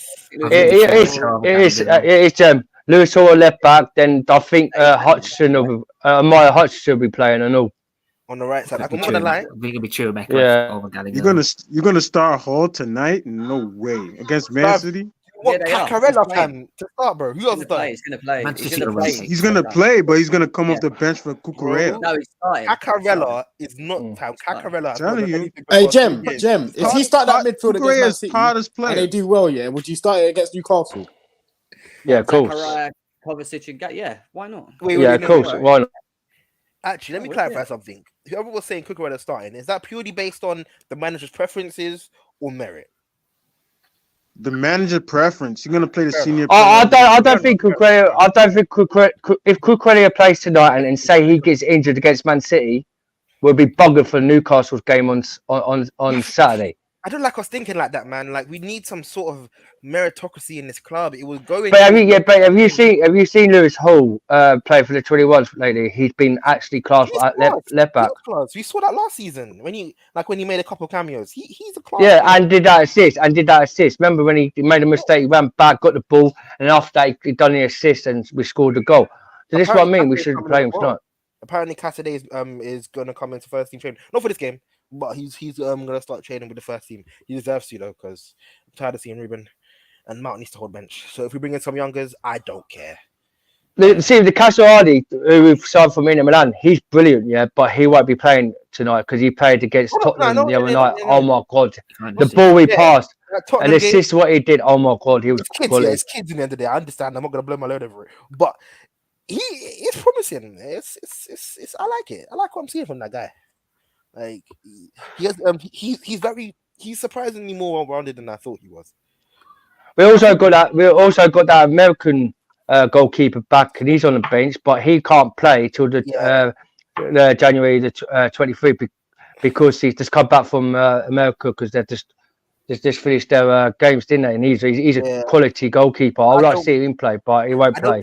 The only reason why I don't think he'll start is because of his age. Like at first I thought maybe, but seeing it now, apparently it's not likely that players start. So we've got a donation here from Ace Ready. Thank you for the donation, bro. He says Mason will start. It's a rule like water and dinosaurs, is what he's saying. He will.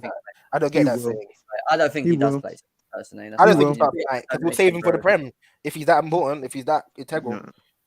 I don't think you play him in this game. Potter needs to back up what he set out in the media about Mason Mount, so he's gonna play. He ain't gonna play it because he needs to. I think we should rest him for Saturday's game, and also rested for the Arsenal game.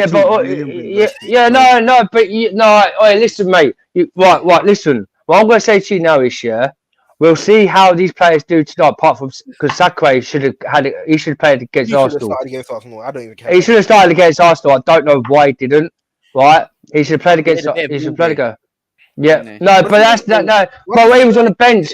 Jem, even though not Covey was on the bench, Sakura was on the bench. If they're injury, why have him at the bloody ground and sit him on the bench? You don't have that many players in general. If they're fit, if they're fit, to play the football and they're on the bench, they should came on.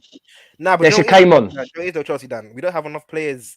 Like first team, like we need to put players. Like we just need bodies there, half fit, fully fit. Like right now, we are that low on players that it's hard to even make up the bench. What are we gonna do? Potentially keep them at home and bring on a lot of unproven youth, and then not have any potential subs. I don't know. Yeah. Don't hold your horses. We know inflation amount doesn't show up against top 6 teams, so we know what we'll get tonight once he starts. Jem, so we have somebody for cover. Jem. Right. Yes. You see Cucurella, Cucurella the other day, did it seem like he was playing centre back, but as a left back? I don't know what he was playing. He was just a back. There was no left, no centre, no nothing. Is he gay or something? Is he gay? Because he was holding Ben White, calling Ben White for about 10 minutes. He was holding 10 minutes back during that corner too. It seemed like he was playing centre back because he keeps on changing positions as well. That's another thing as well. Yeah, that's what pisses me off. What don't make sense to me with Cucurella is that he says his natural position is a left back in a back four. But he looked like it might have just been that guy. He did not look comfortable. He was a stinky man, bro. Like, this guy Saka was giving him panda yam and what they call that soup that they eat. He's eating panda yam. Do you think we did a good? Do you think we did a good signing for Cucurella? Do you think it was a good signing? Yes, I think he is a good signing, but he doesn't suit with these players. That's the problem with Cucurella. I don't think he's good enough for a minute, man. I don't think he's good enough. Do you know what? I won't say that. I think it's too early to call Cucurella. Yeah, it's early. Yeah. But I feel like right now, as of recent, he's been losing his the foundations, like his what do you call it, his faculties, like what make you a defender. Like against Arsenal, he was just throwing himself at players getting unnecessary fouls. About at least 5 of them I saw that game. This guy, but they all do that when they come to Chelsea. Look at Sterling. Even he lost these. That guy did it as well. He did it as well. Because look at the players around you. It makes us laugh because Raheem Sterling is our top scorer for Chelsea Football Club. You have mediocre players around you. You're gonna play mediocre. It leaks on you, man. You know what? When you have inflation, when you have inflation Mount next to you and you play with inflation Mount, you're gonna get the production of inflation Mount. We have no creativity. And with no creativity, Sterling doesn't work. Simple as. I told you that, Deals. And especially we ain't got no ballers. We ain't got no ballers in that. You got that German bulldog too. He's no shit, man. Since that Champions League final, been.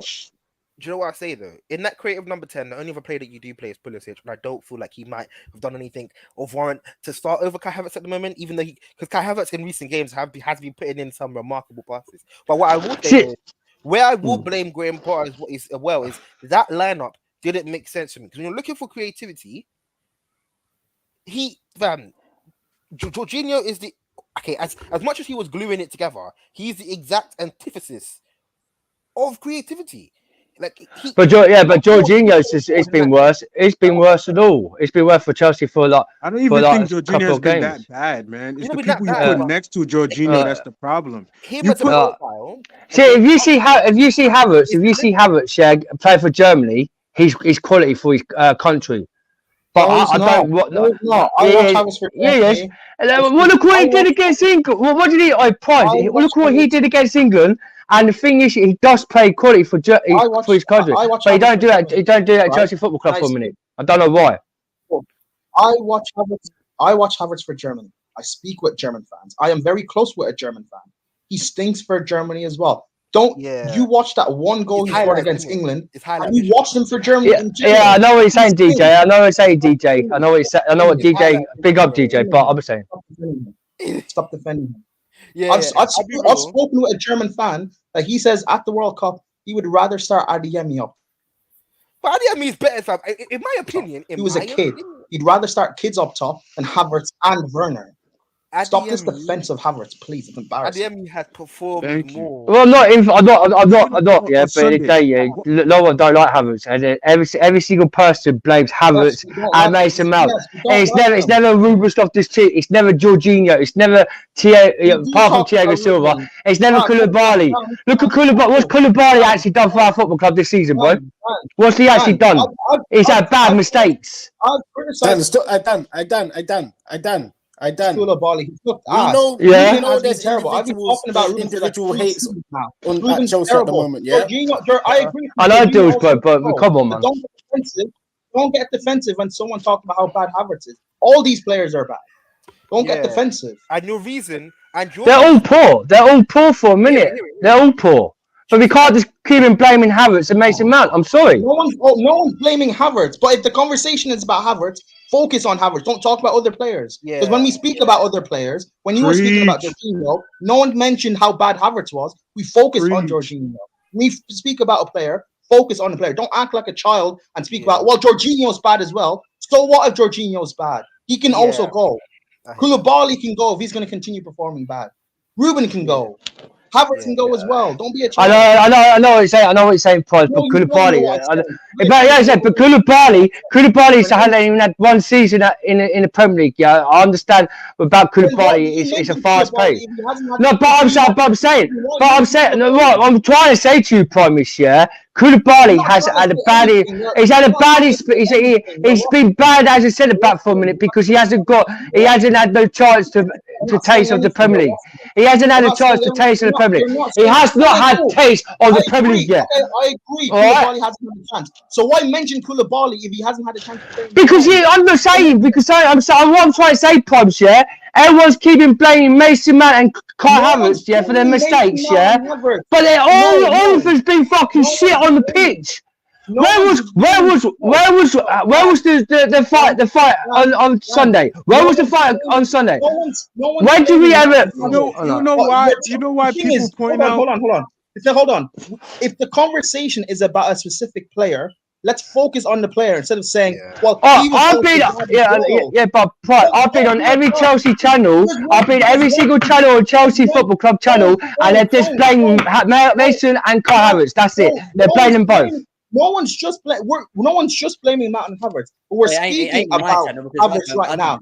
When we were speaking about Chalobah earlier, heard him mention in his stream. No, Daniel, I think Daniel's still here. Daniel didn't mention, but Ruben was bad as well. Daniel didn't do that.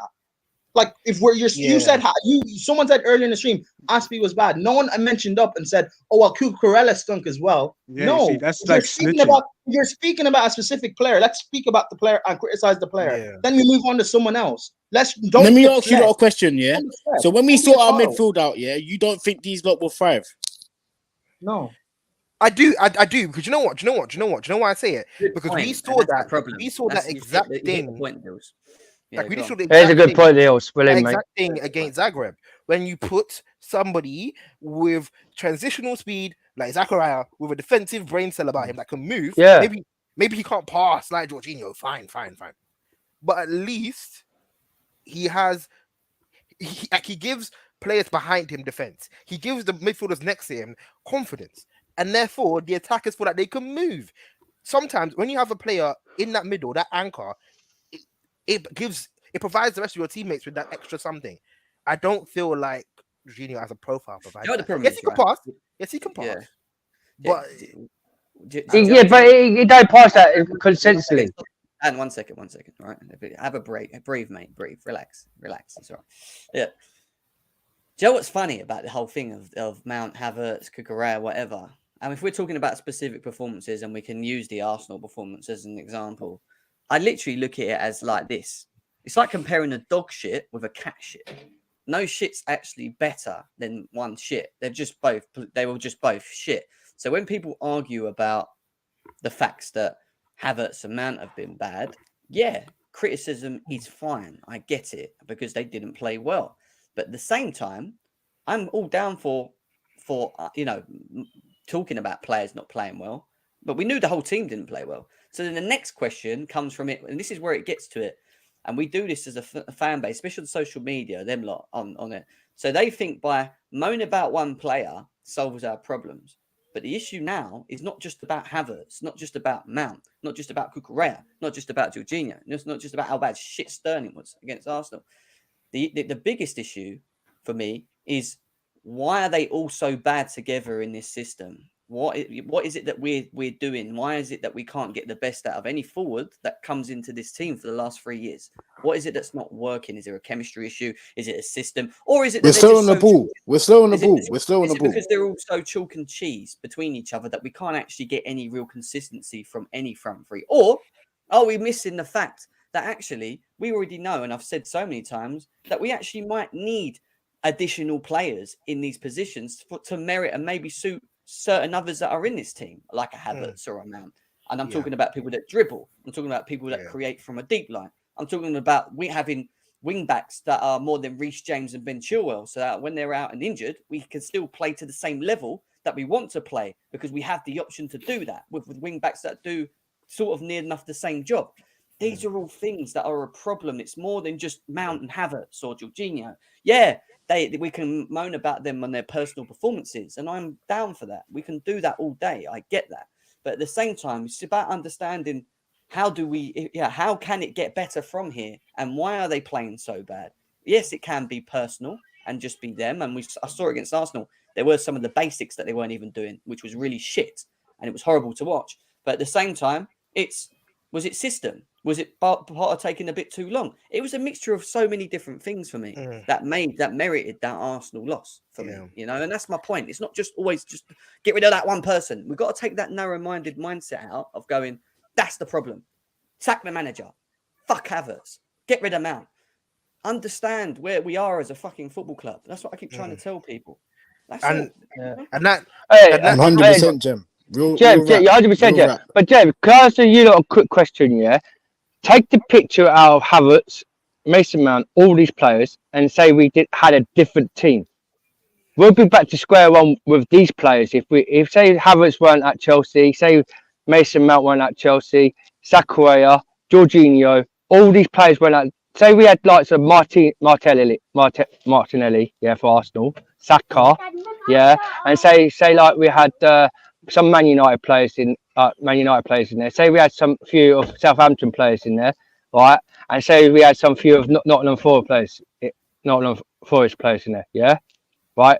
Picture out all that too, right? And if we had them, yeah, I'm guaranteed the same thing as the Chelsea fan base will blame some of them players at Chelsea Football Club, saying it'll just be the two. They're players for the club. If they have poor performances, players are gonna call them out. Simple.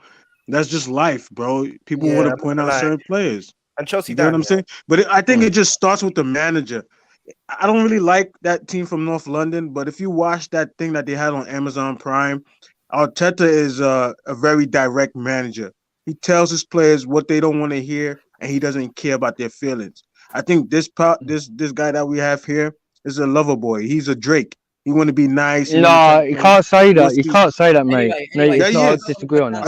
Are you serious? That statement about inflation amount that he said, shows that he's but then you're on the other side because pleaser. you're slandering him by calling inflation mount. So you're moaning about him backing him, but you're the opposite. No, look, this is my problem. That's his name. You call him. Look. Some people call him Money Mace. Some people call him Minerals Mace. I call him Inflation Mace. That's just the name that I have for him.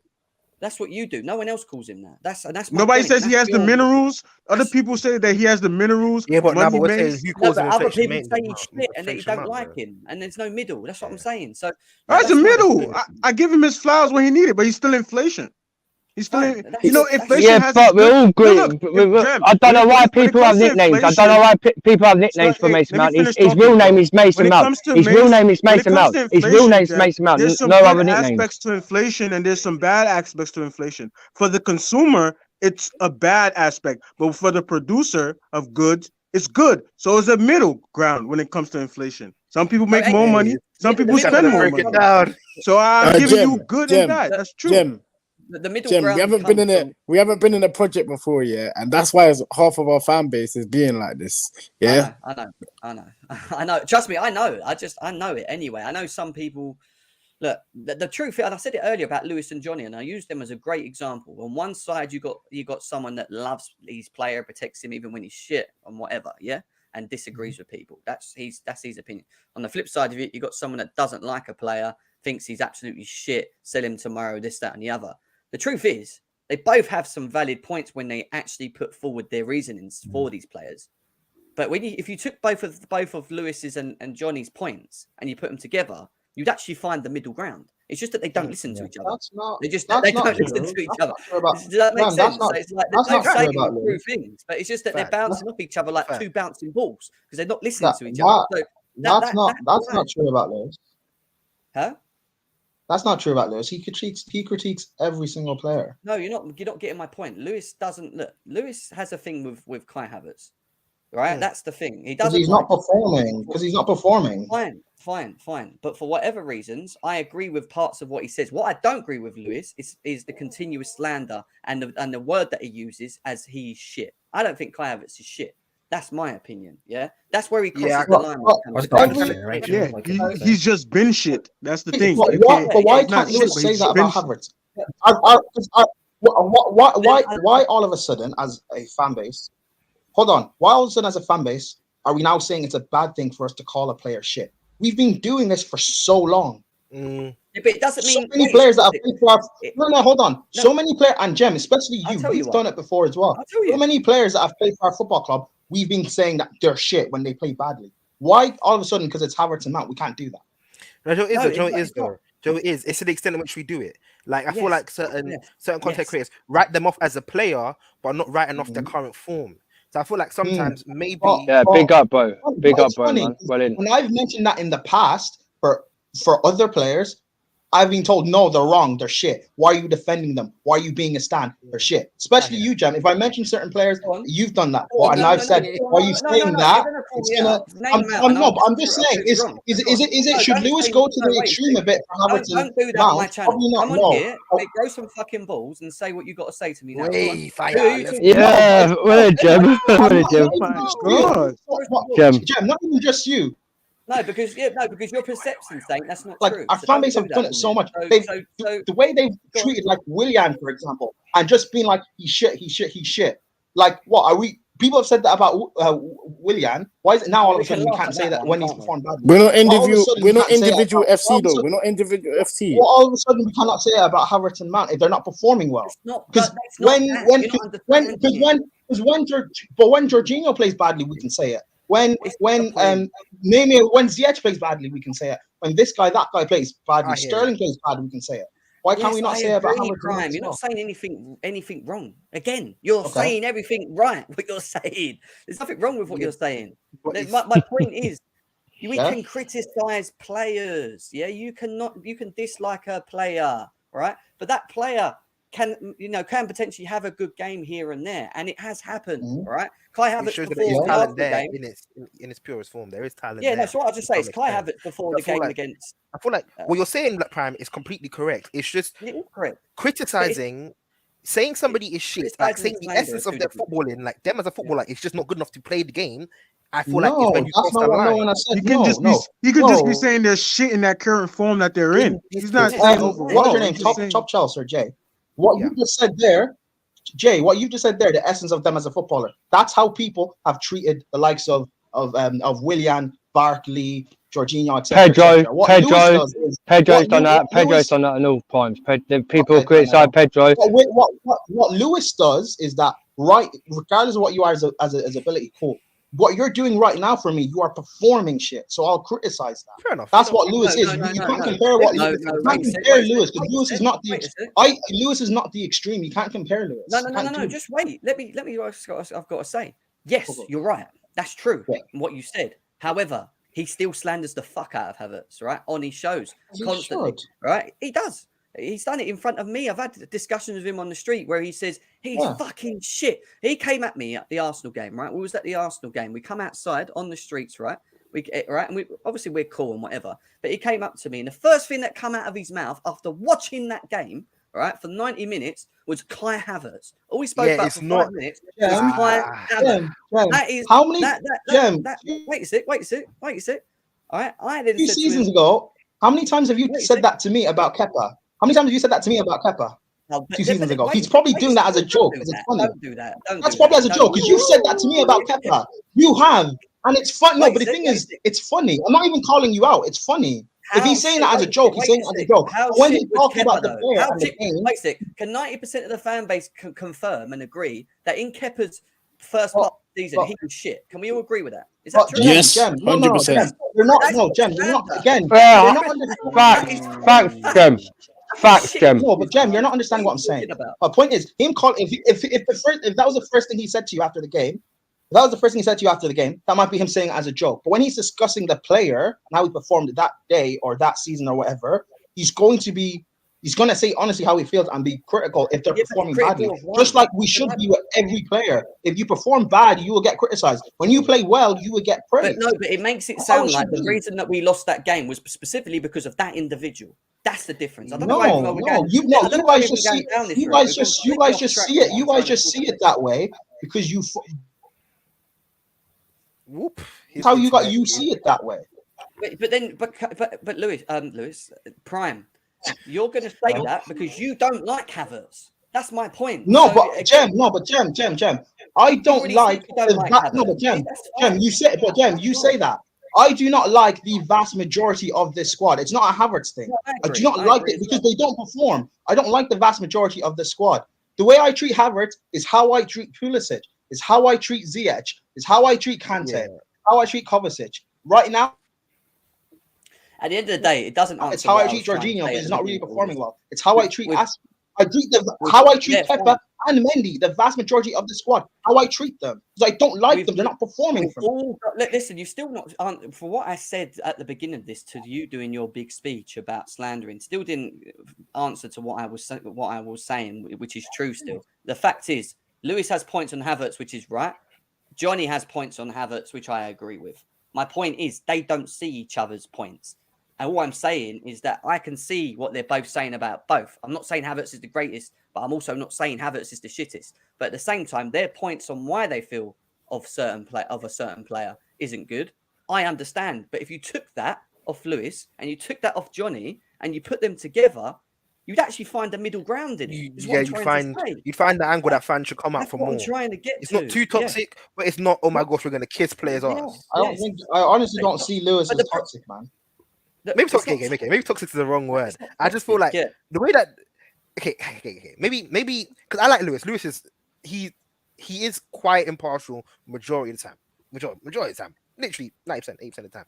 But I feel like with every Chelsea fan, and I'm a victim of it as well, with certain individual particular moments in the game, we do tend to single out certain players. Because you concentrate on that one player more. I fall into it. Because you concentrate on that one player. But we've been doing this for years. Before Havertz were at this football club, people were doing this with Willian. Yeah. People were doing they wasn't. No, they wasn't. No, they was not. There was quite people criticizing William. People did it with him. Yeah, they did it. Yep, they did it with him. Well, I weren't on social media. So I don't get why now.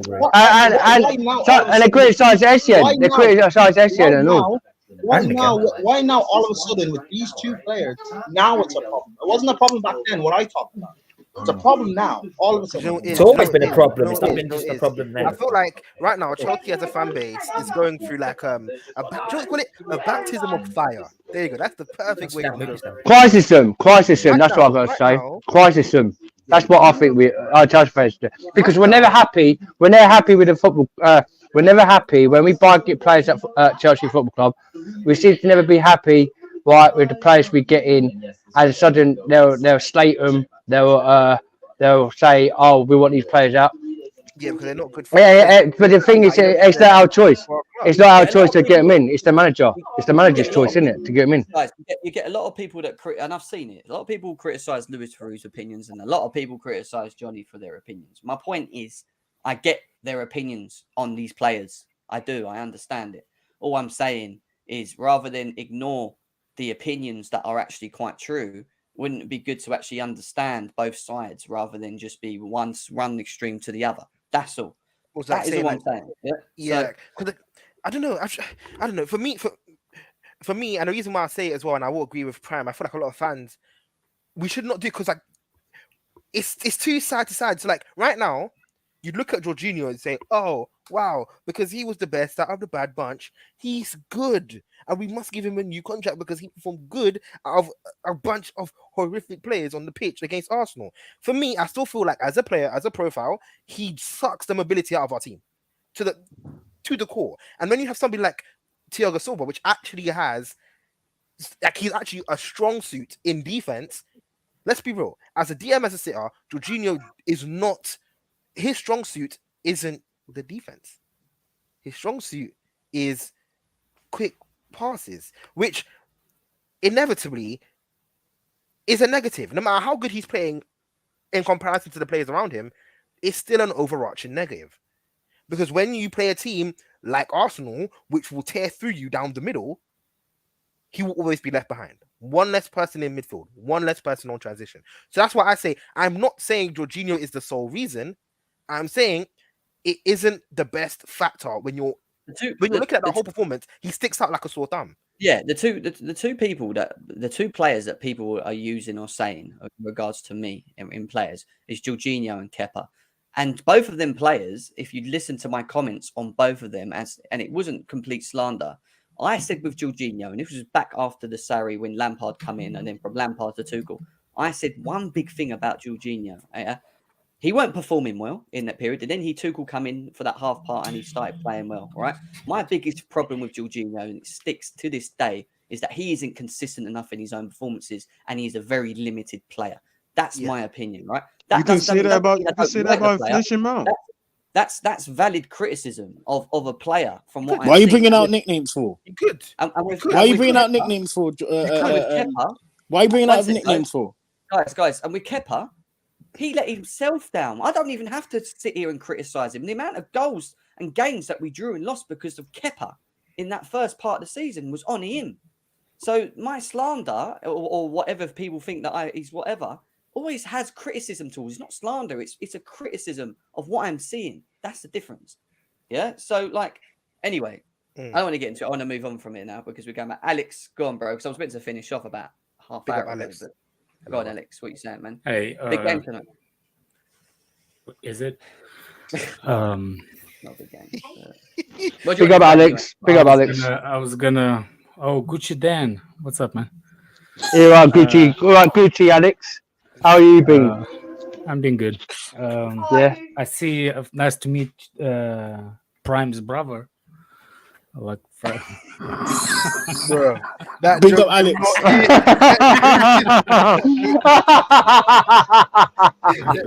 Hey, Alex. I know. Yellow card, man. Yellow card, man. Well in, Alex. Well in, Alex. By the way, if you are talking about specific Arsenal game, there's tendency to, how you say, to scapegoat to players that you don't like. Exactly. And basically it is how how it works. If we concede goals, the defenders are gonna be a scapegoat, the ones that you don't like it. If you don't score goals, it's gonna be slander on the players that you don't like in offensive field of the pitch. So what happens is, it's look, as a matter of fact, we played good defensively versus Arsenal, right? So this is why Kai Havertz is going to be under criticism the same time with Mason Mount and Sterling and Aubameyang and Robin Loftus-Cheek. Because in defensive transition, the only players that can be responsible is the players that played at the back, including Jorginho. Is like his false DM position, but he is one of them. So for me, you can squeeze your buttholes as much as you want, but it's gonna be on offensive players, the criticism. And Mason Mount and Kai Havertz are actually face of that. They're the ones that been in this team for the longest time. This is the guys that been in the team playing together for the longest time.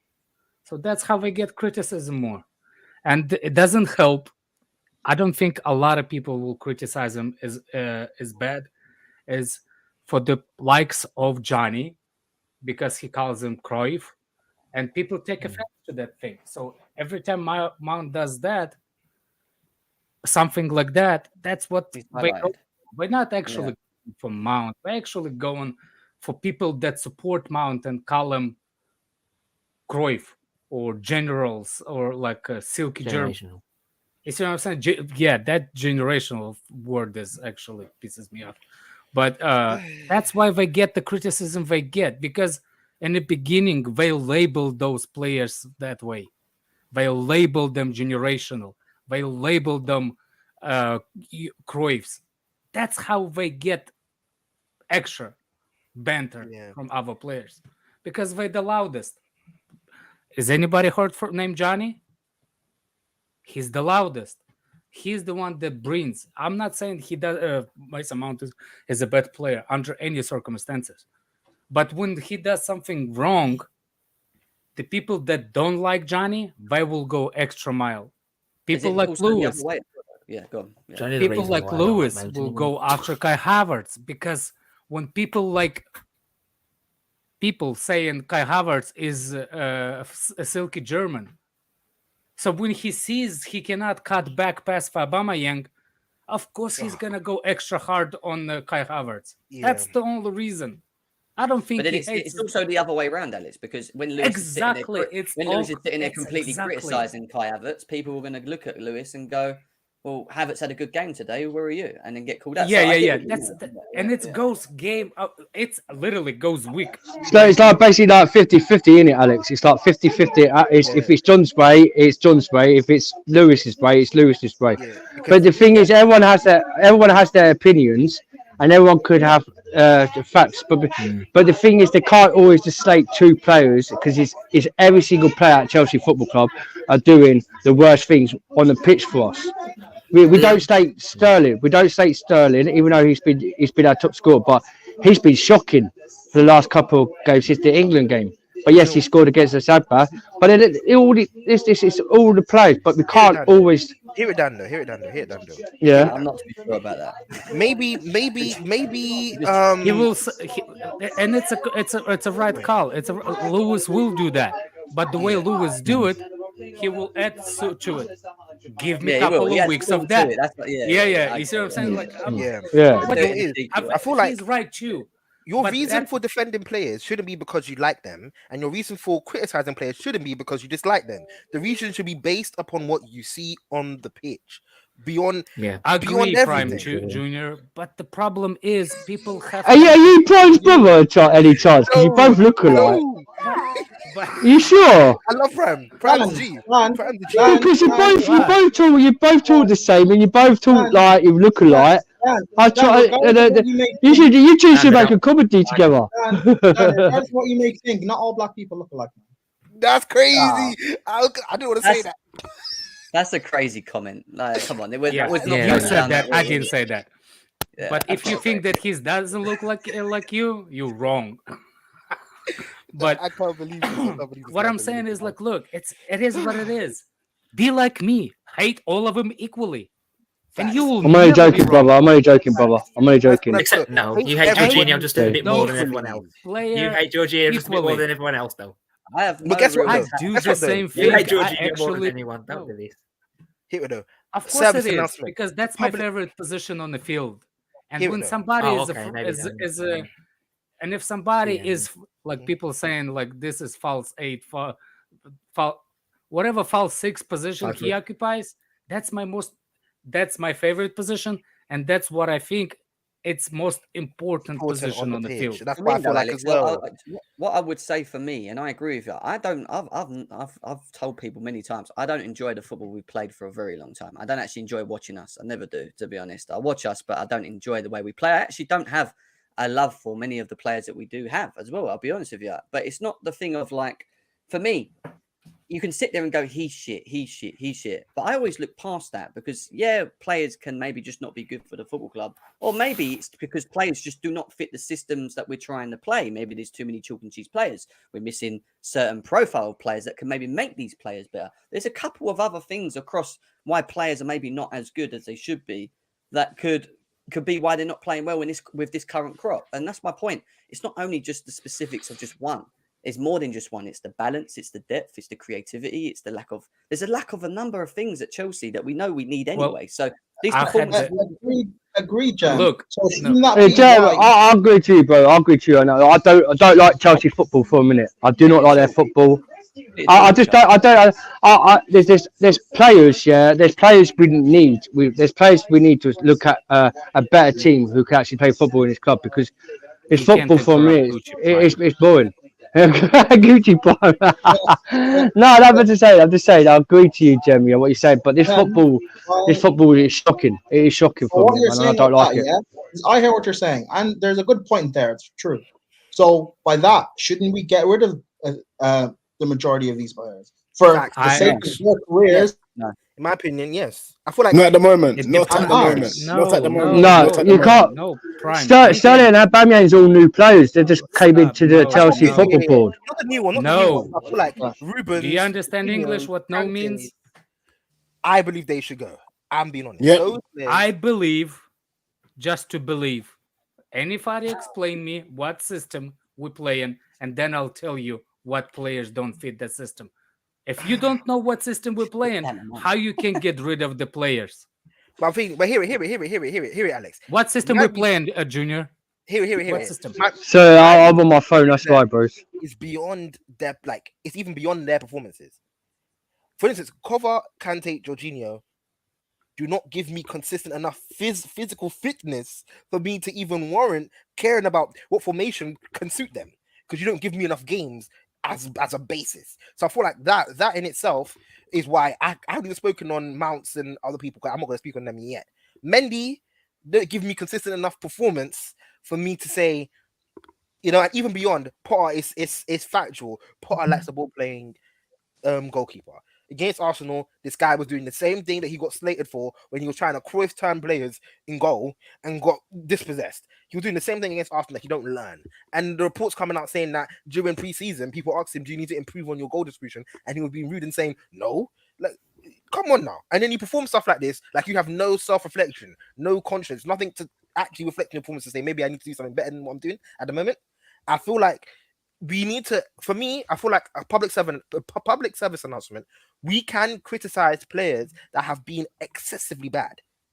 I feel like that is fine. If a player has done so many things on the pitch that has just been so horrifically bad, like Raheem Sterling, I'm going to get onto him a bit more than the rest because I feel like he has done that much more.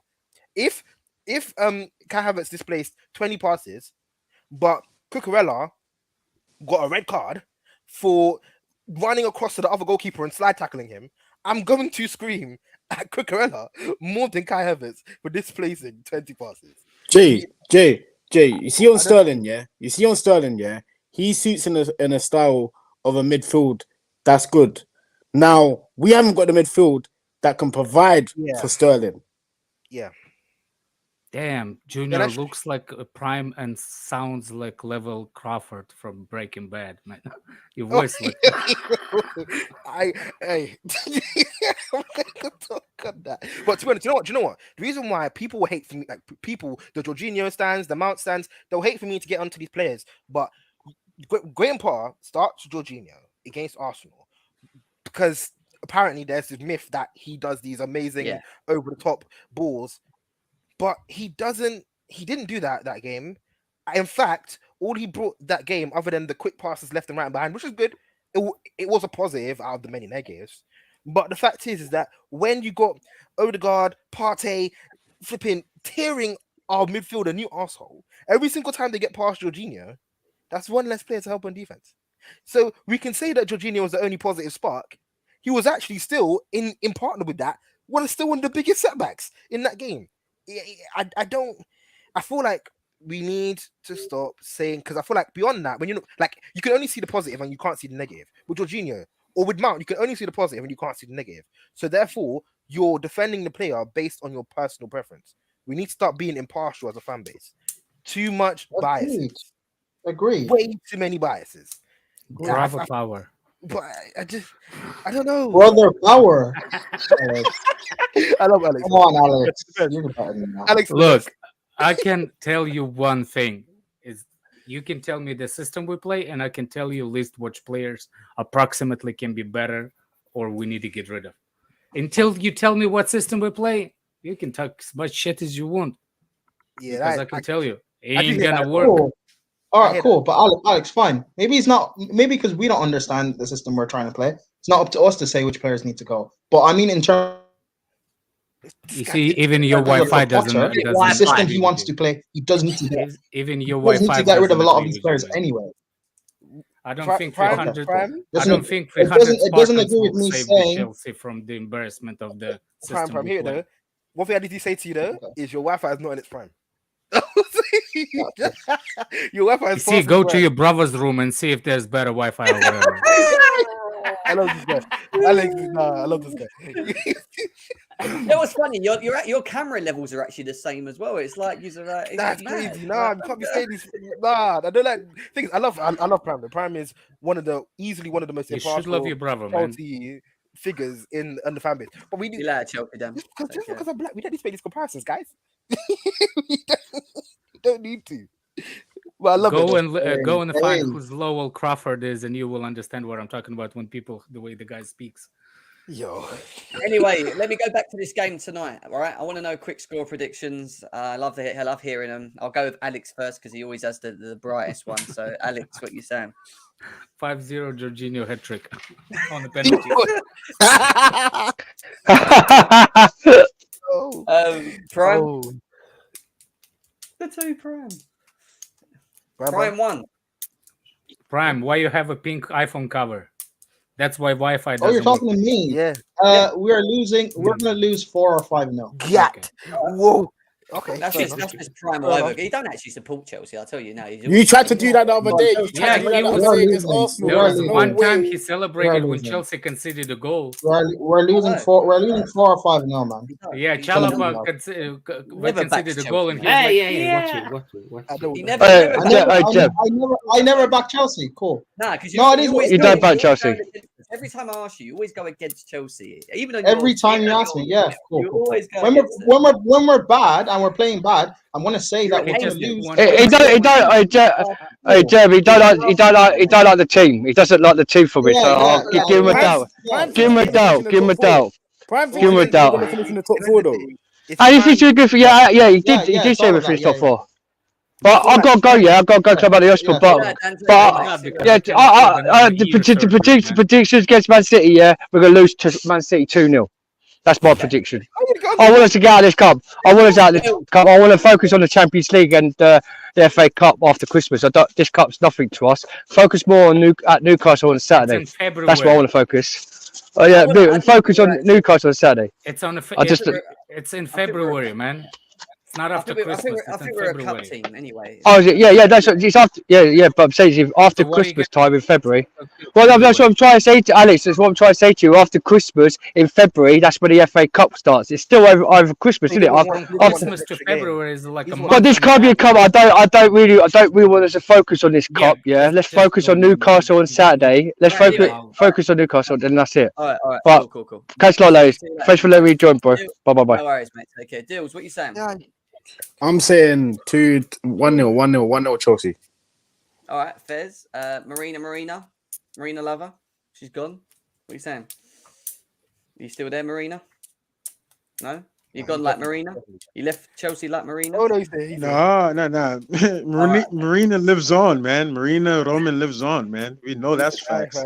We don't got hairnet Bowley in order, you know. But I think we win 2-1. If not, we win 1-0. That's about it.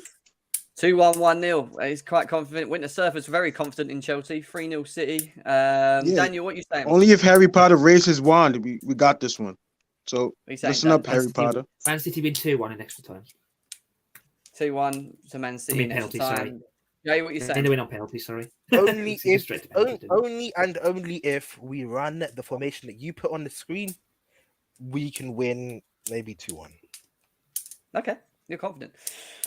Everyone's saying we're losing, but I'm the fake fan. I'm gonna go with a 2-0 Chelsea. Yeah, they just said this game. You're saying every game, so shut up. I haven't said every game. I said 3 games. Yeah, you just like to be controversial. Nah, I can't lie though. Man City, I'm not being controversial. If I don't think the way we're playing, you think we're gonna win. Nah, but 2-0. We're gonna win tonight. I said 5-0. We could turn up. I said 5-0. Hold that. We're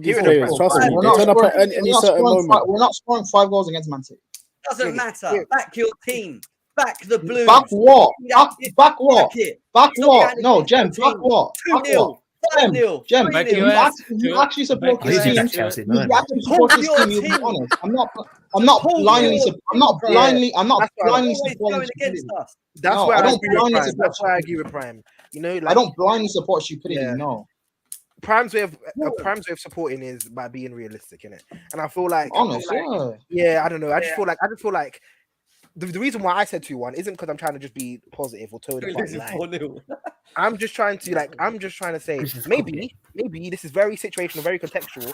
But if Man City do a rotated side with their youngers, maybe Lewis Hall, Mario Hutchinson brings that extra hunger on the pitch that we've been missing. So I love the Carabao Cup though. Who knows? Maybe. Jay, I think if we lose, we better lose now than go all the way to a final. Loves this trophy. Oh yeah. They didn't. Man City love this trophy. They didn't win anything else. Yeah, that's true. They didn't win anything else, anyways. Yeah, that's true. Wow. You know what? It does play a strong team. Manchester City rotation. Jem, imagine he goes back to wing backs. Chelsea's starting 11. Imagine he goes back to playing wing backs. Yeah, that's crazy because when they have Arsenal, when they have Arsenal on their tail. Look, we have an injury crisis, and we play in City.